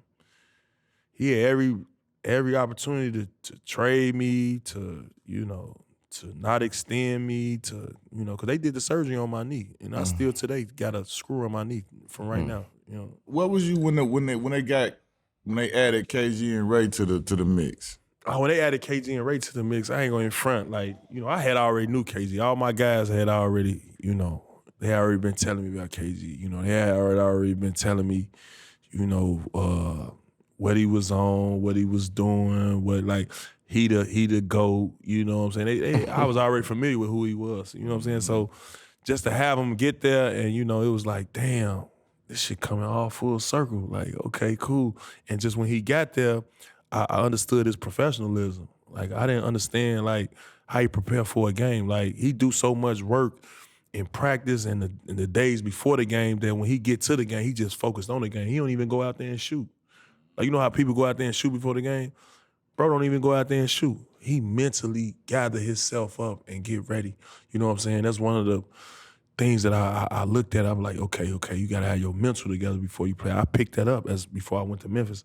And then getting Ray, I used to see Ray come in, 3 o'clock. Like, he there 3-4 hours before the game, like, before everybody get there. I'm like, damn, bro, you stay farther away from the arena than I do. And he there 3 o'clock. faithfully. And it was about routine. I learned from them guys, and them guys do the same thing every day, every game, repetition, and it showed in their performance and professionalism. And that probably was the best thing that happened to me, man. I had those guys come just to see how you properly prepare for games, and I wouldn't take it for granted for none in the world. How did the city change? The city changed. Cause you seen when you got there, y'all was losing, y'all haven't won in forever. Like, y'all wouldn't make the playoffs in a while. Man, you should see coming out. Listen, when you pull it, that specific year, we've lost, 19? I want to say 18 in a row. Coming out the parking lot, the fans be like, hey, Tony. Hey, Tony, you're better off in another city. Go get a job. Get the fuck out of here. Like, yo, with the accents and all, you know what I'm talking. Yo, them fans was brutal. So it's like, damn. Some shit. And then go from, boom, getting KG, hey, Tony, we love you. We love you.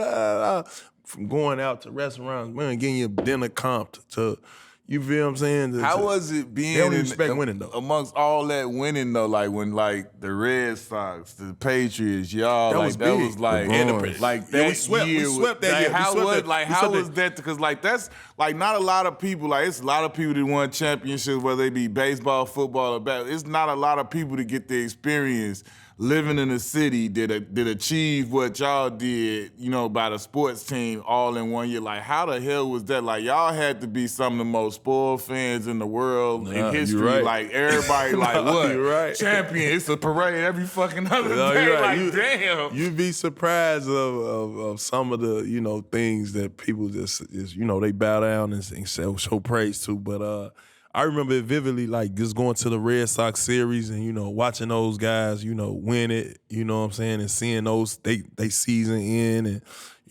from just watching Brady and, you know what I'm saying, and just, it was like one of those situations where, all right, we next in line. Mm-hmm.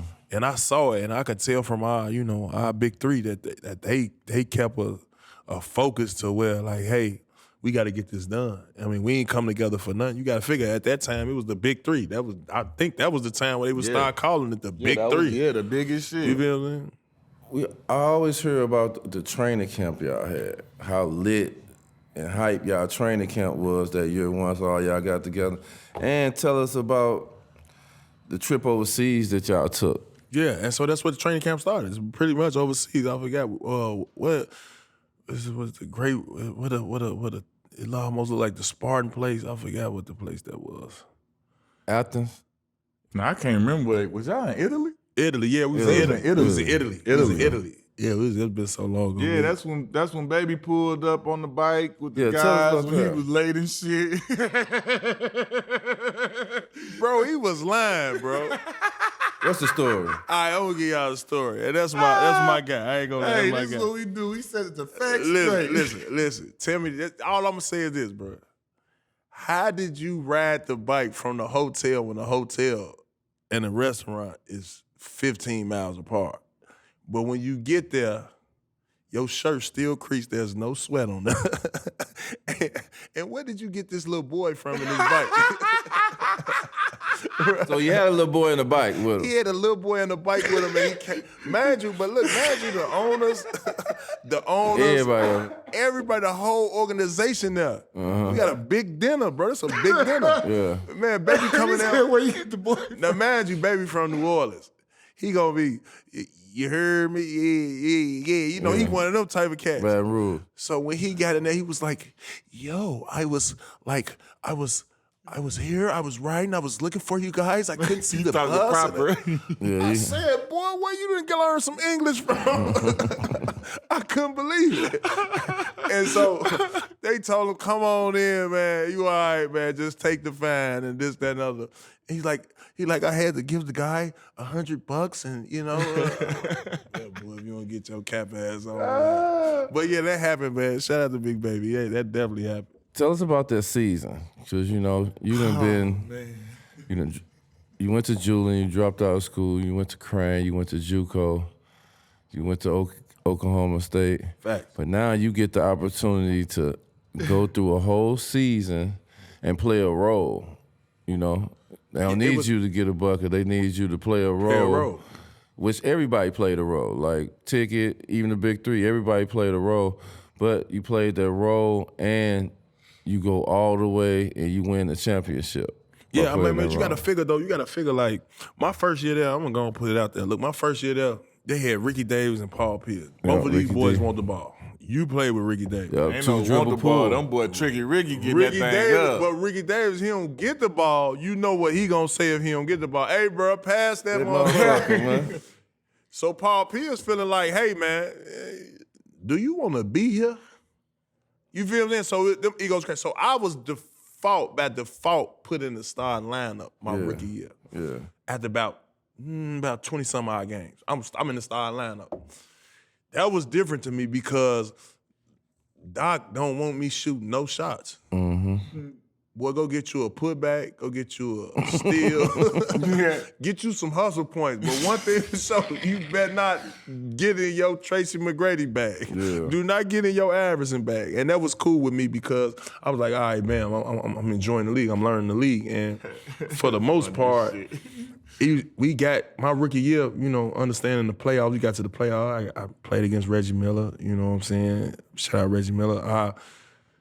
I got a chance to see what a real legend is about. You know what I'm saying? I remember, you know, getting a tip dunk. Boom, I'm feeling so good. Stuffing the ball in Reggie Miller's stomach and letting him know, like, yeah, motherfucker, I'm Tony Allen, Chi-Town, Illinois. You know what I'm saying? Hey, man, he came back down the court and said, man, yeah, you just woke me up. Next game, that motherfucker had 30-something. You feel what I'm saying? Hey, let me ask you this, was you like me? Because I don't know if this was a Chicago thing, but I swear, it was not, like, when I first got to I didn't really care about too many people, but I wanted to fuck Reggie Miller up. Because I just hated Reggie Miller against the Bulls. I hated Reggie Miller. It was that. I promise you, God, like, I ain't had no grudges with no. When I was like, what? I'm about to fuck Reggie Miller. Watch. I'm strong. I'm about to fuck Reggie Miller. You remember he pushed Jordan to get off of that Pushed Jordan to hit the three. That. Come on, My bro. life, bro. I was at USA tryout, boy, for USA. The offensive foul. Did the bow after he hit our ass. bro. I was so goddamn mad. Listen, I promise you. And when right I got there. to the NBA, I was like, I'm gonna fuck Reggie Miller up. Like, bitch. That was my mentality too. So me it was a getting the Chicago opportunity. thing. That let me know. For sure, it's Chicago for sure. That let me know. It was my thing to where like, all right, we went into game one, we win it, but that's when I learned about a 7-game series. Be real careful. Yeah, be careful. Because Ricky Davis in the motherfucking crowd, we beat him by like a dub. So Ricky Davis, that motherfucker, get the brooms. Get the brooms. Man, I was starting first game, second game, third game, fourth game, fifth game out. I was on the bench, bro. I ain't play no more, man. So, and then again, like moving forward to just like I say, those drought seasons, and then getting to the Getting that run, yeah. You know what I'm saying? It was an experience, man. It grew me up. Like it showed me like, man, you got to be a professional. You got to take this shit like a job, bro. This shit, your ass can be in the league right now, but your ass can also be gone like tomorrow. Yeah, how was it when you did win though, and that confetti confetti dropped and y'all in that moment. Like, I can remember watching it on TV, seeing all y'all boys, and I'm like, damn. Because every time you see somebody, like, damn, such and such got one, such and such got one. Like the people you know that you know and you fuck with, like, so how was that for you, like, in that moment? Man, I ain't gonna lie, bro. It was contract year for me, bro. They had already denied me an extension. You know what I'm saying? I was happy. I was excited. I ain't gonna front. I was excited. My family was excited. My mama, my sister, my brother.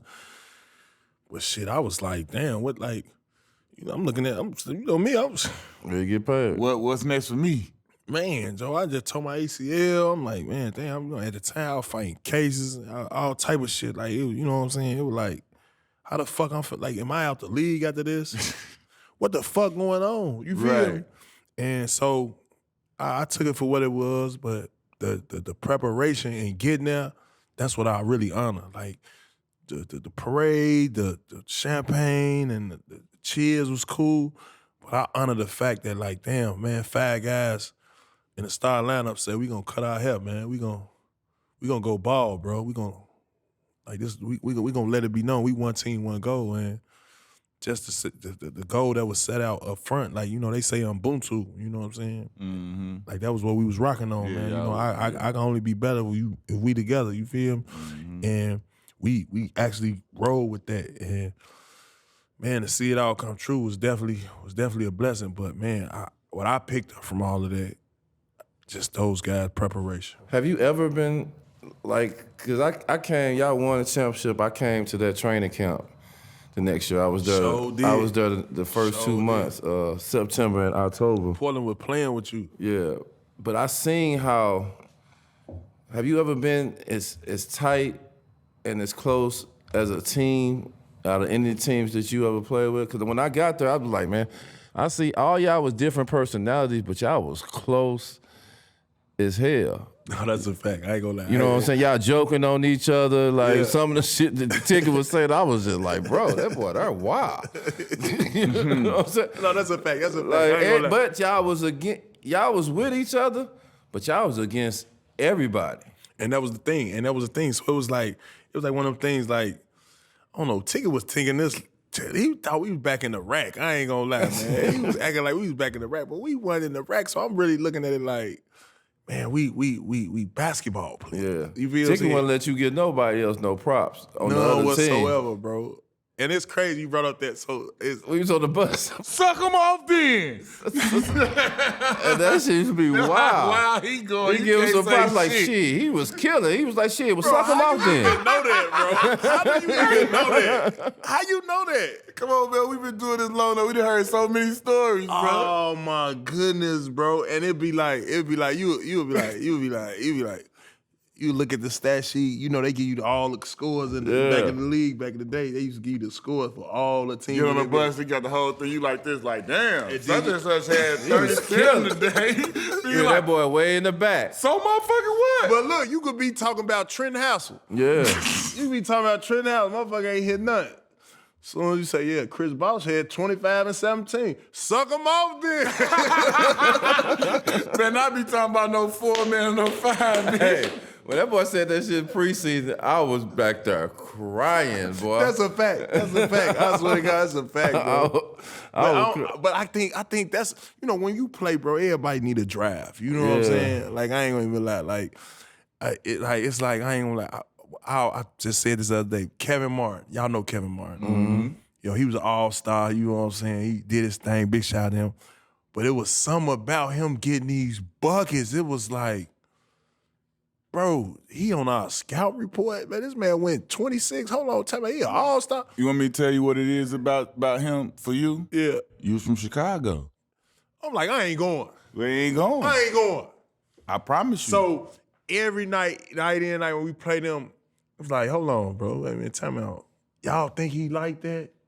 And it was something built in me that I know he nice. I ain't gonna hate him that, but I'm just saying. With that shit. But I'm just ain't about to honor that. I'm about to compete with that. I'm against it, yeah. So it was one of them things that I think Ticket instilled early, and he kept that to drive him. Like, yeah, I got some peers that's nice, but I'm gonna get y'all. I gotta be on bullshit every time. I got to. You know? Yeah. if Ticket wouldn't have got hurt and we would have got 3 years of Lakers Celtics, who would have had 2-1? Because both of y'all won one. Y'all won the first meeting, they won the second meeting. But it was a year in between that Ticket got hurt and they didn't make it to make the Lakers win 2 in a row. So if y'all had that year. I tell you what. Seeing bro hurt that year, I ain't gonna front. Like,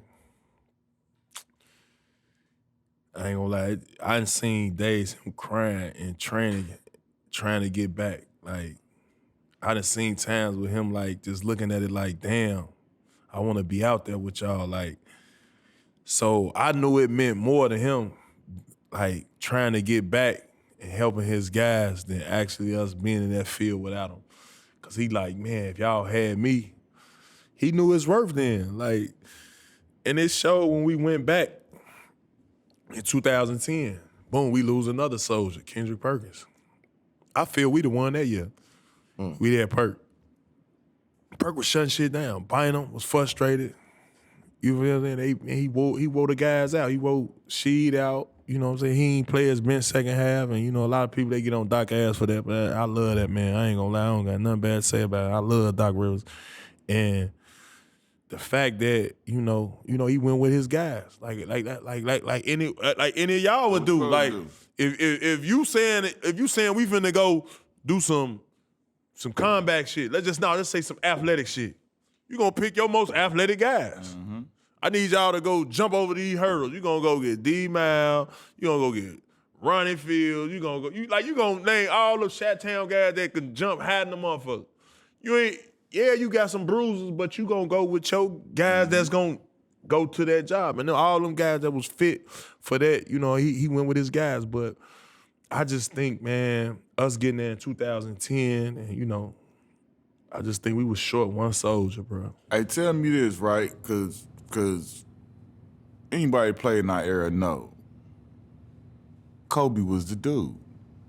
And everybody dishonest with themselves gonna say it. Like, how was it for you? You know what I'm saying? You played against him in the NBA Finals on the highest level, and you did your shit. You did won one, lost one, you know what I'm saying? And he's somebody, you somebody that as great as he is, that he names. Like, this motherfucker was a dog. He gave me problems. You knew what it was. They not like. Shout out to the mama. That's what I'm saying. Like, what do that mean for you to have somebody that he was the standard for our generation? He was the dude. He was the measuring stick. And for him to single you out, he don't do that. He has, you know, God bless that he hadn't done that about a lot of people, but he singled you out and called your name and said, this motherfucker here. Right. Night in and night out. I already know. Did that. He could have did anybody. Like, what do that mean to you to know that he put that type of respect on your name and what you did and what you brought to the table as a defender? This ain't got shit to do with offense or nothing. This got to do with the harder side of the ball. No, for sure. And I mean, I first thing first, it was definitely a surprising moment. I was definitely flattered, you know. But more so importantly, man, back then, man, I ain't gonna lie, it took so much out of me to prepare for him, and just my teachings came from James Posey, man. Like, I watched James Posey. I watched James Posey prepare for that, man. I watched James. I really took his whole DNA. I forgot to even give him a shout out, but I took his whole DNA.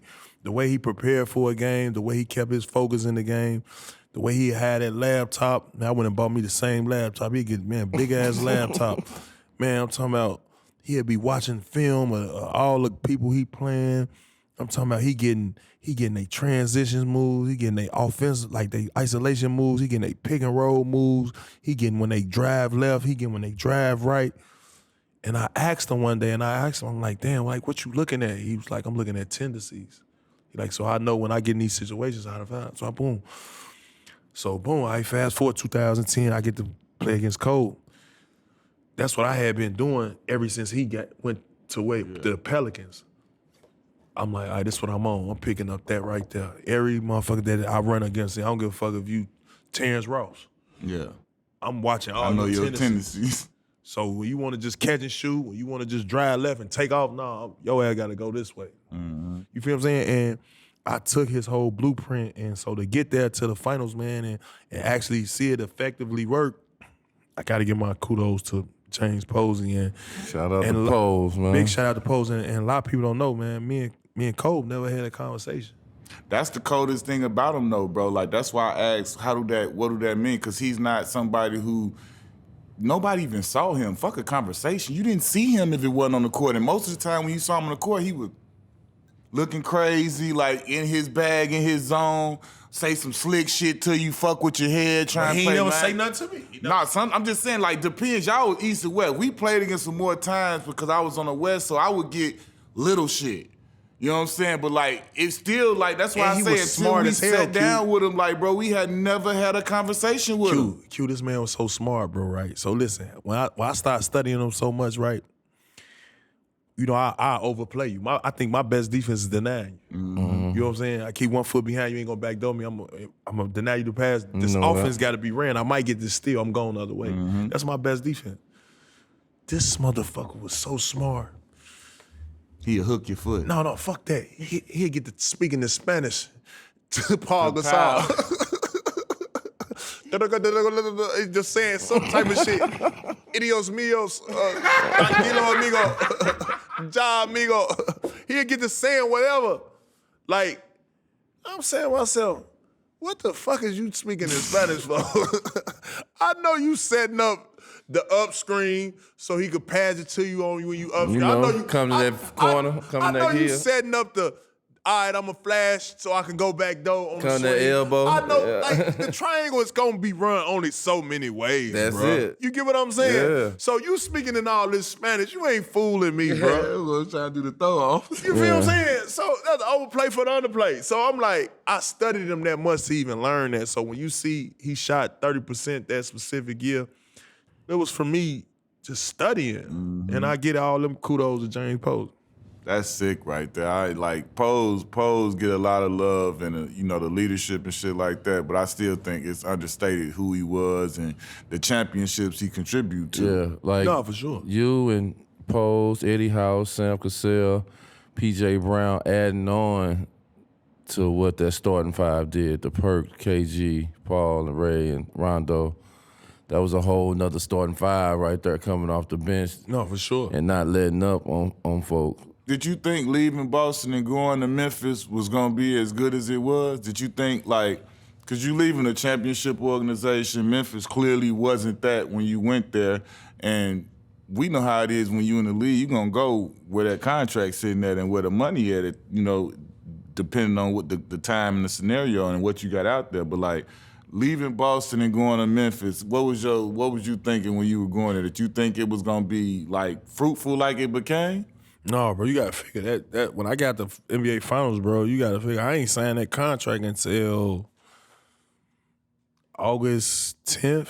Late. When I went to the Memphis that specific year, you gotta figure I signed late. And not only that, like I'm sitting back, I'm talking about I'm so frustrated. I'm like, damn, I just got through competing with Kobe. He shot his lowest percentage in any series on the strength of him being my assignment. And so I waited all the way until like late August, and then I remember my coach Cyprian. Coach Cyprian was like, yo, I got Chris Wallace on the line. He trying to see what would you think about coming to Memphis? And at the time when you come to Memphis, bro, you doing contract endings, you doing trade swaps, all that type of like shit. That at this point. We trying to rebuild. They not the destination. Like this ain't where you just see to go. And so once they put that money on the table, they had one little discrepancy, bro.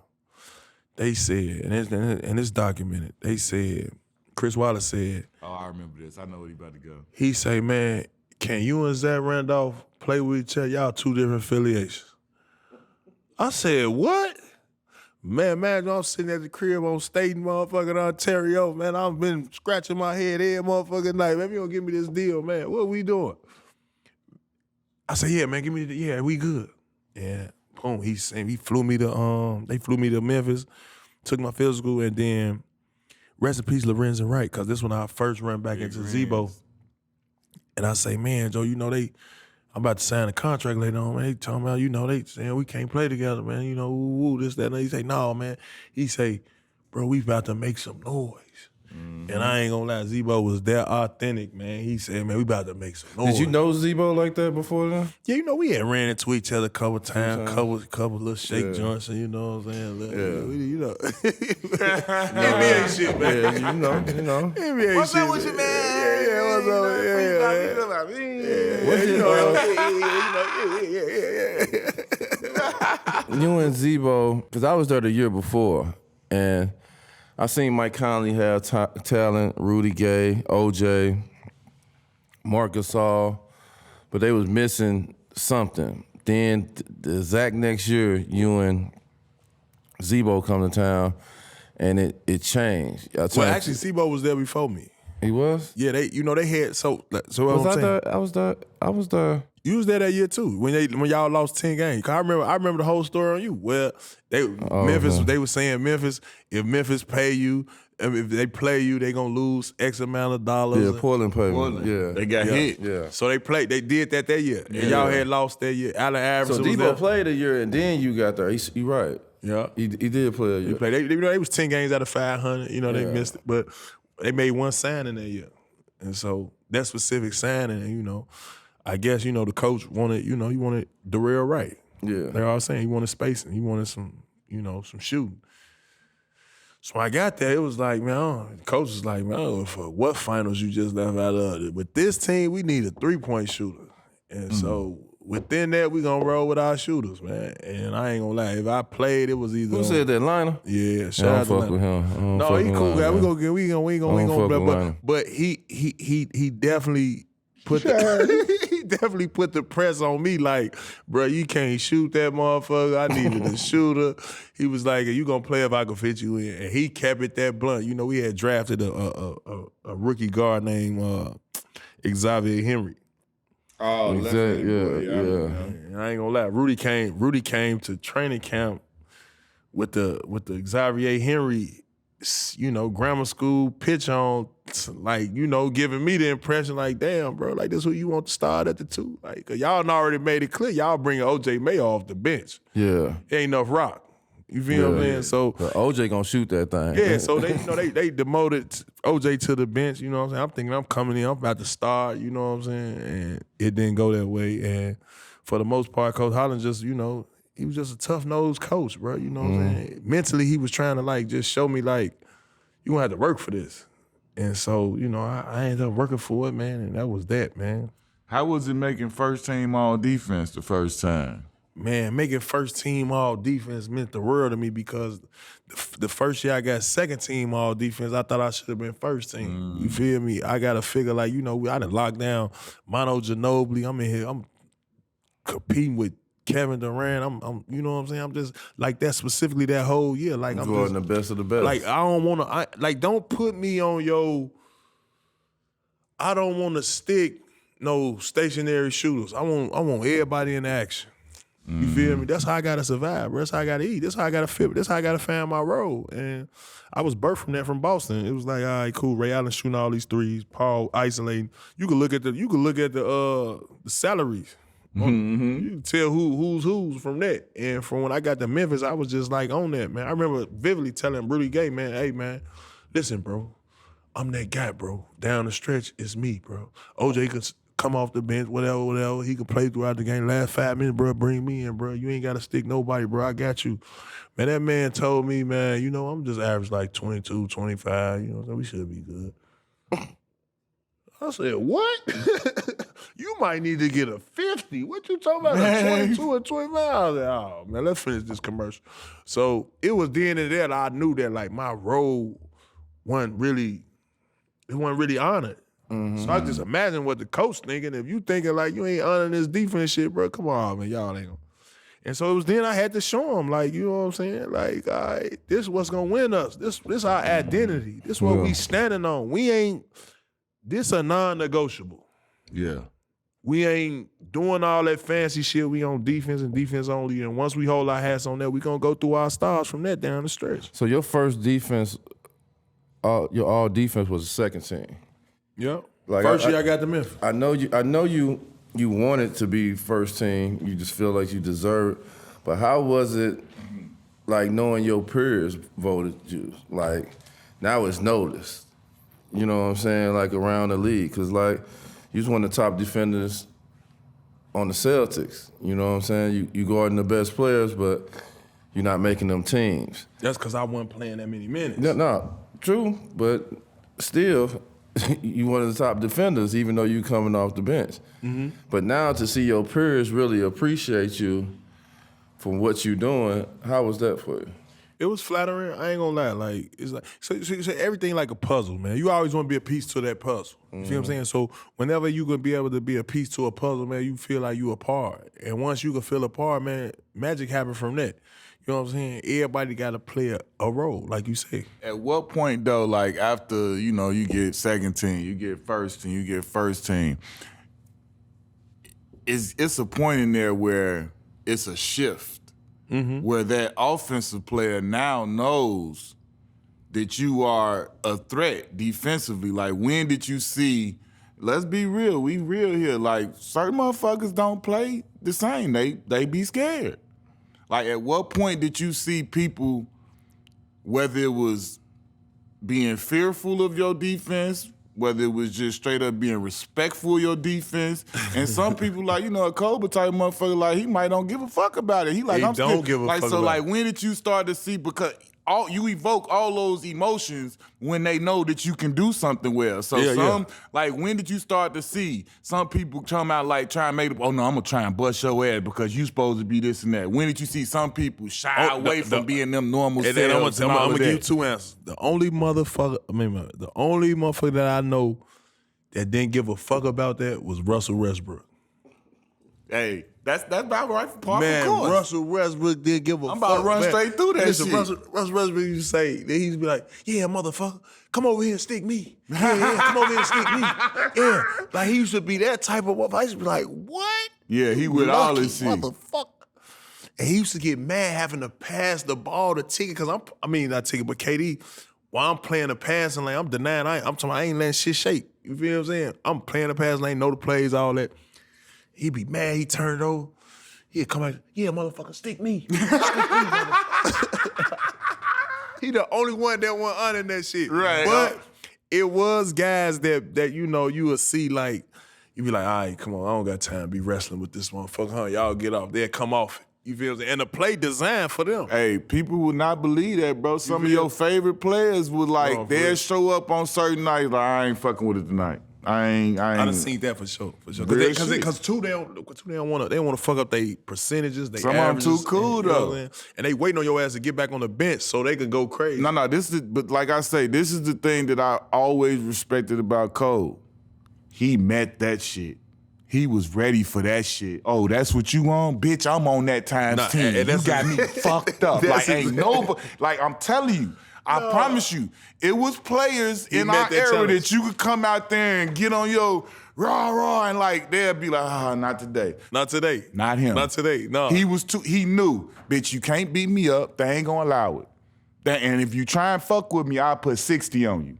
And that's what I was gonna try and put 56, legitimate 50 or 6. You won't try that tough shit with bro. Me? Okay, let's do it. That's the embarrassing part, bro. I don't want to be that guy. But it's nowadays, when you look at today's game, bro, it's nowadays, guys is cool, all right?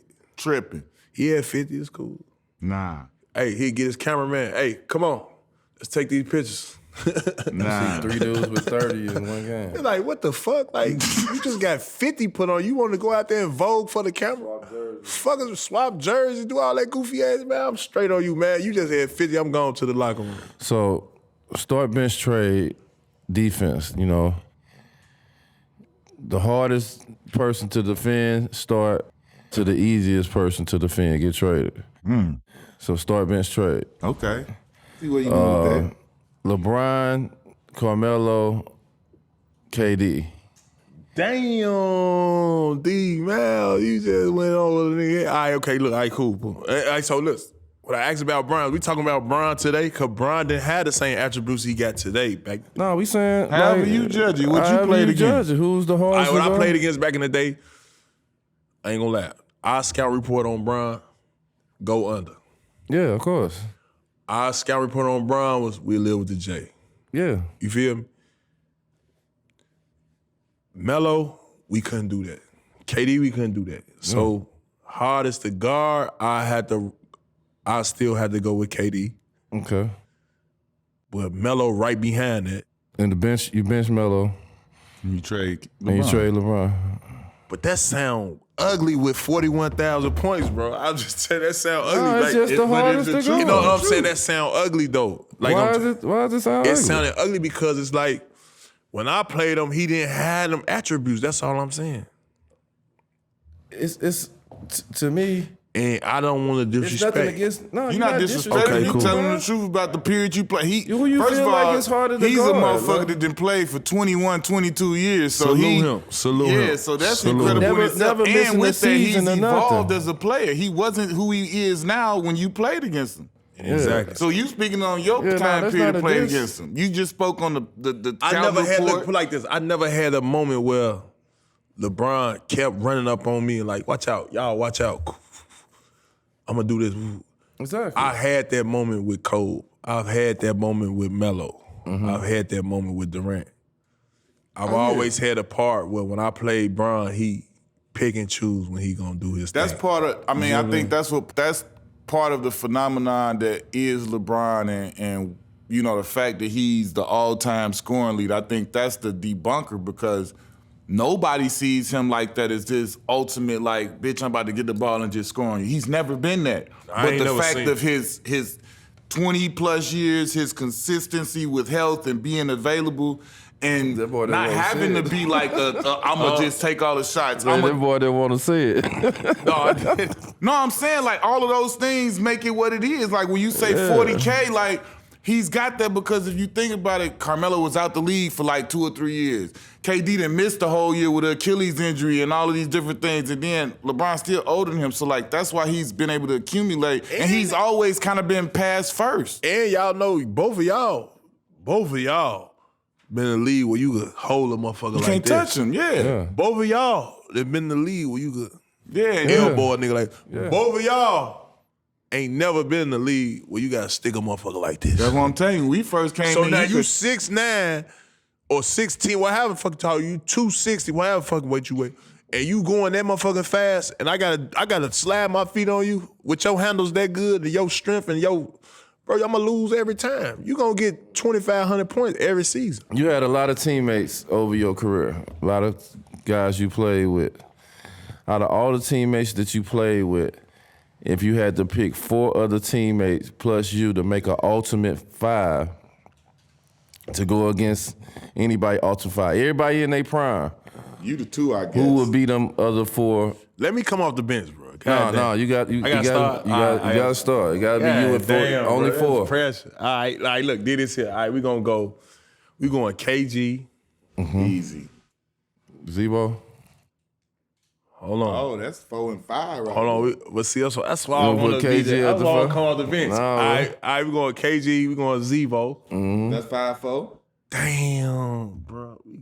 Oh, man, we got to go Rajon Rondo. Rondo and Paul. And Paul Pierce, bro. So Rondo, you, Paul Pierce, Zebo, and KG. Yeah. I like it. I like it. I like it. But see, look, I pulled to put. Listen, that's what I'm saying. That's why I wanted to play ticket at the 3 and put Mark at the 5. Play him with Zebo. And put Paul at the 2. Paul at the 2.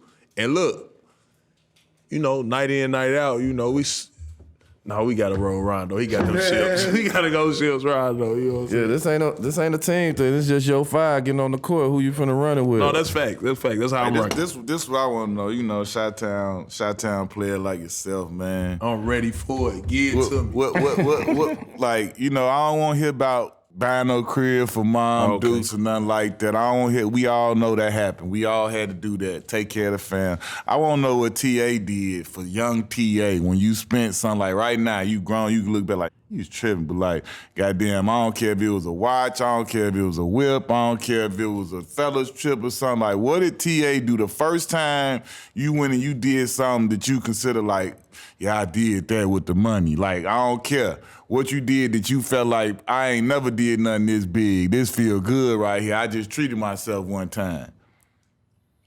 We all had our moments now. Man, listen. All right, cool. So, when I won the championship. Okay. Rondo just gave us a championship, so I want to hear won the this. championship, man. These fools said, man, we finna go Bentley crazy. They all did it. They all did it. It was a team. So I think I got like $380,000 on the playoff money. on the playoff money. When I won the championship, they gave me $380,000.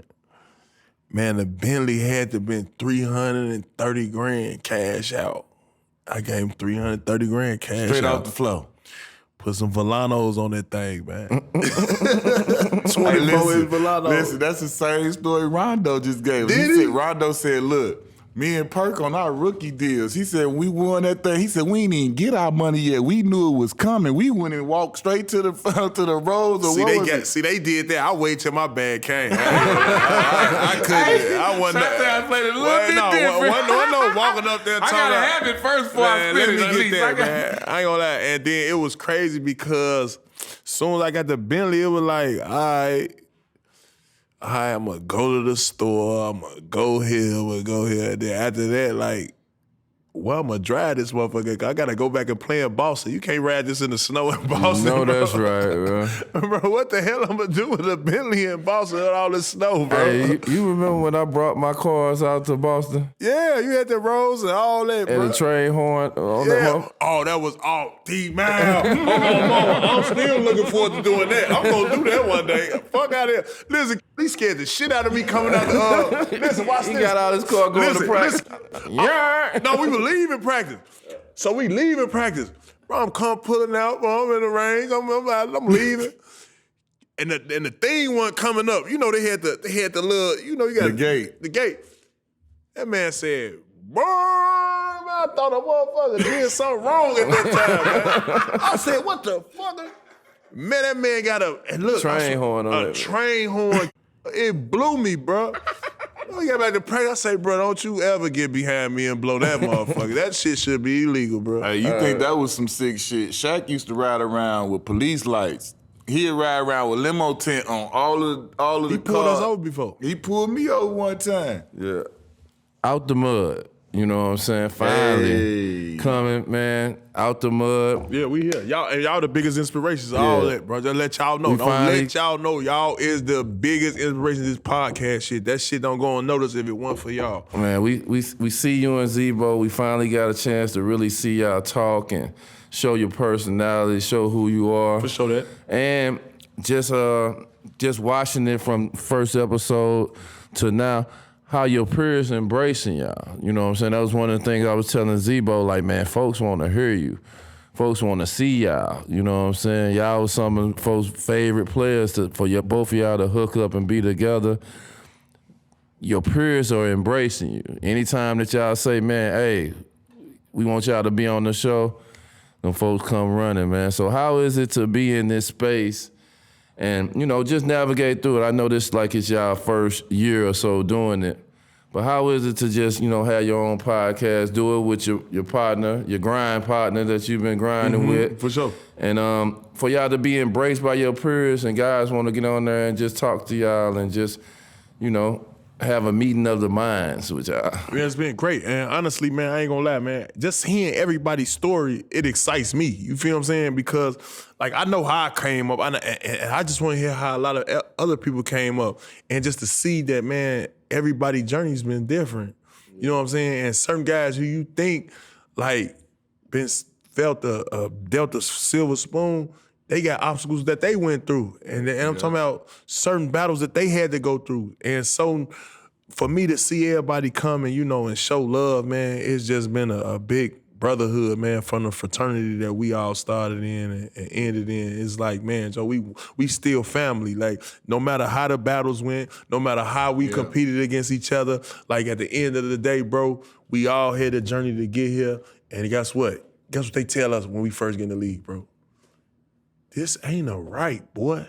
This is a privilege. Straight up. And everybody out of the 8,000 people that have ever played in this league can't get to talk how we talk. So for you guys to have a platform and tell these stories and, have these experiences, and for us to come together and have a kumbaya, whatever you want to call it, bro, I like it. I honor it, because it's a vast majority of the world that don't even understand the world we've been in, the atmospheres that we walk in, and what it take to even, for me to be around Q Rich. I know for sure I gotta not only make it competitive if we playing, but I also want to pick up something from Q Rich.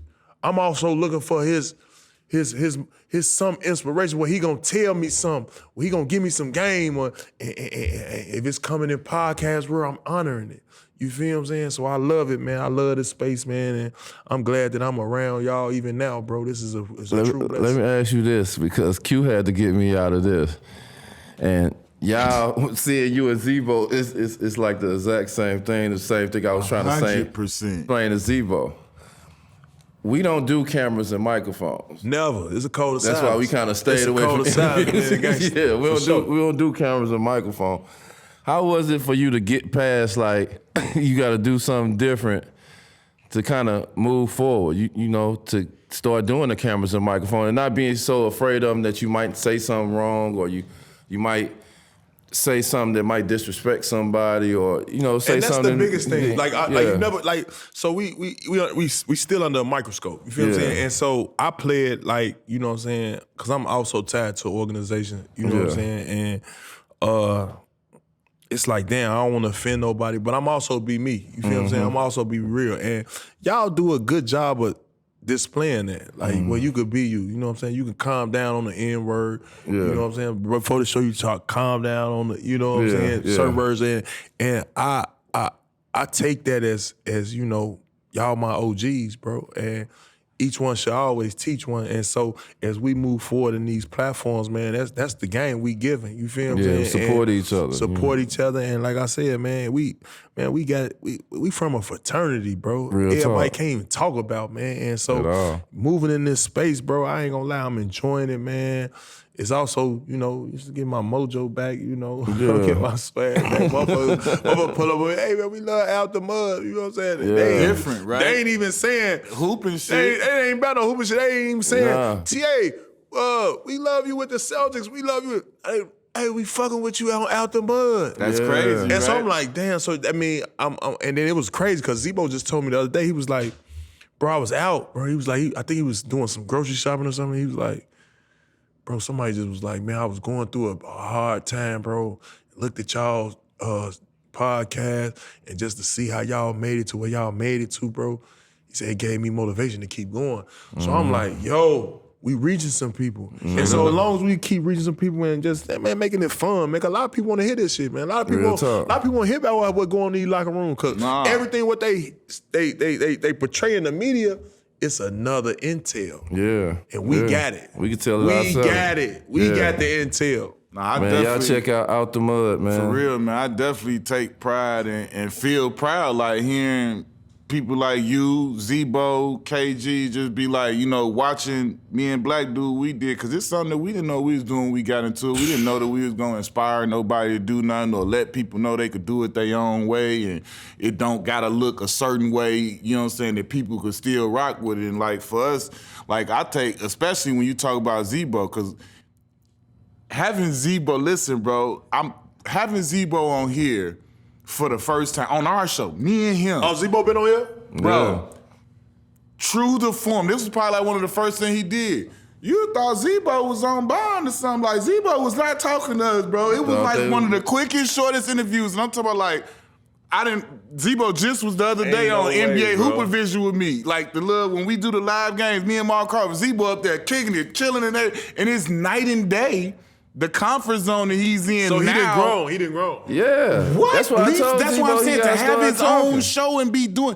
Bro, he was up here talking to us, one word. Zebo sweating shit. He's like, Zebo, what you think about Memphis and y'all did y'all shit? Like, I'm like, hold on, bro. Like, we did this shit in LA. I'm like, bro, when we got through, I say, I say, bro, he ain't want to talk to no cameras yet. And like to see him now, y'all got your own show, own platform, and he's asking people the questions. He's sharing all type of different shit. And just his comfort zone, like, it's crazy to see. And like, I'm telling you, like, if you can go look it up. It's in our library. You go look up the Zebo episode. You're going to be like, man, what was on? Like, you know what I'm saying? Like, he wasn't there yet. And it just goes to show you, everybody get to that certain point. Because, I mean, I know the growth from me and him when we first got up here. He wouldn't do certain shit that he do now. I wasn't even comfortable from the beginning, but you know, like everything else, we creatures of habit. Like once we get reps, that shit become nothing to us. You know what I'm saying? It's just like riding a bike. And with that being said, it's getting to the point now when, I mean, obviously I'm working with him, but he's starting to dive into sharing his own experience and equivalence to whoever we. You know what I'm saying? Whoever we interviewing, he could see, he could meet them there. Right, exactly. He could meet them where they at. Like, oh damn, like boom. And one thing he loved talking about though, that Mickey D All-American game. Y'all gotta give me y'all experiences, y'all, because both of y'all, I ain't know. Oh, that was shit. I went. They invited me to the motherfucking Wendy's All-Star game, man. I ain't gonna lie. I went. I told you, but the transportation was bad. But y'all had tell me about that. I ain't gonna hold you, bro. That's the creme de la creme in high school. In high school, you feel me? That's the epitome of what, like, I don't care. That's the Hall of Fame. Yeah, that's the Holy Grail. That's like the Hall of Fame. That's whatever you want to call it. That's as big as it gets, But me and Zebo was on a whole different... So y'all played together? Yeah, we was on the same team. Okay. You know, it was a lot of Adidas guys and guys that I didn't get to see that was ranked higher than me. So when they got there, when we got there, and we was seeing these guys that was older than us, I mean, that was ranked higher than us, we started getting on their ass to let them know we was better than them. At McDonald's. And it went on to the game. Let me stop y'all right here. I just want y'all to know, when y'all made it, bro, the inner city, y'all, like, bro, listen, you brought up Sid Banks. Yeah, C-Banks. You brought up Martell. You brought up Julian Watt. You brought up Lance. Bro, in the city, bro, y'all was the blueprint, bro. Yeah. I'm at least in my era. We saw D-Mal leave out of the joint and go there. We saw Q-Rich leave out of Whitty Young, go to the Paul and purposely stay an extra 2 years. Why? We don't know. You really got a bag. I know that bag was good, but I stayed. You got the NIL. The city he the first lock. one with the NIL. No, you got. Hey, listen. Q the first motherfucker with the NIL. No, you got, like, listen. I had the city on smash. You ain't want to go. Bro, you gotta understand, my right hand to God. And you know how you are when you young. Your head is way more bigger. You think you bigger than you ever were, and all you think you're invincible. But like, I had a lot of shit to back me up. When I signed to DePaul, it was like, oh shit, the city went crazy. They thought it was about to be Mark Aguirre, Teddy Grubbs, Terrence Company. And then it was like ESPN Mac. Then I showed up and showed out. I got every award my freshman year. Every award. From Player of the Year to every Freshman of the Year, national, local. What influenced you to stay though? Cause bro, listen, the thing that influenced me to stay is that I played the fucking 4. So the scouts wanted to see more. They wanted to see me play. They wanted to see me shoot threes and play the perimeter. And even when I came, the crazy part is that I came back to school and still didn't do that. They listed me as a 3 and I still played the same shit. That's why I got drafted where I got drafted, because they wanted to see something different, and I did the same thing. Go look at my numbers. It was 20 and 11, then it was 19 and 10.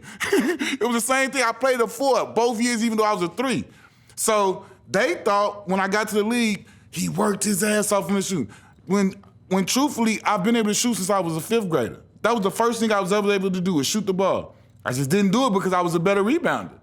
Every team I played for from my 7th grade year, I averaged double figures in rebound. I had a knack for rebound. I went to college, averaged 16, 17, 15 rebounds. Trust me, I went to college, led the nation in rebound as a freshman. So it was like, bro, when I first played against Kenyon Martin in Cincinnati, we had the jump ball. That motherfucker looked at me and said, bitch, I thought you was like 6'8". Like, I got that so many times when I played teams. thought I was 6'8" out here. That's because you playing the 4. The 4. And leading the country in rebounding as a freshman. Nobody knew that I was 6'5". No. So, like, you know what I'm saying? That was the only thing that when I got to school, like, you already know, like you said, I brought the mentality with me.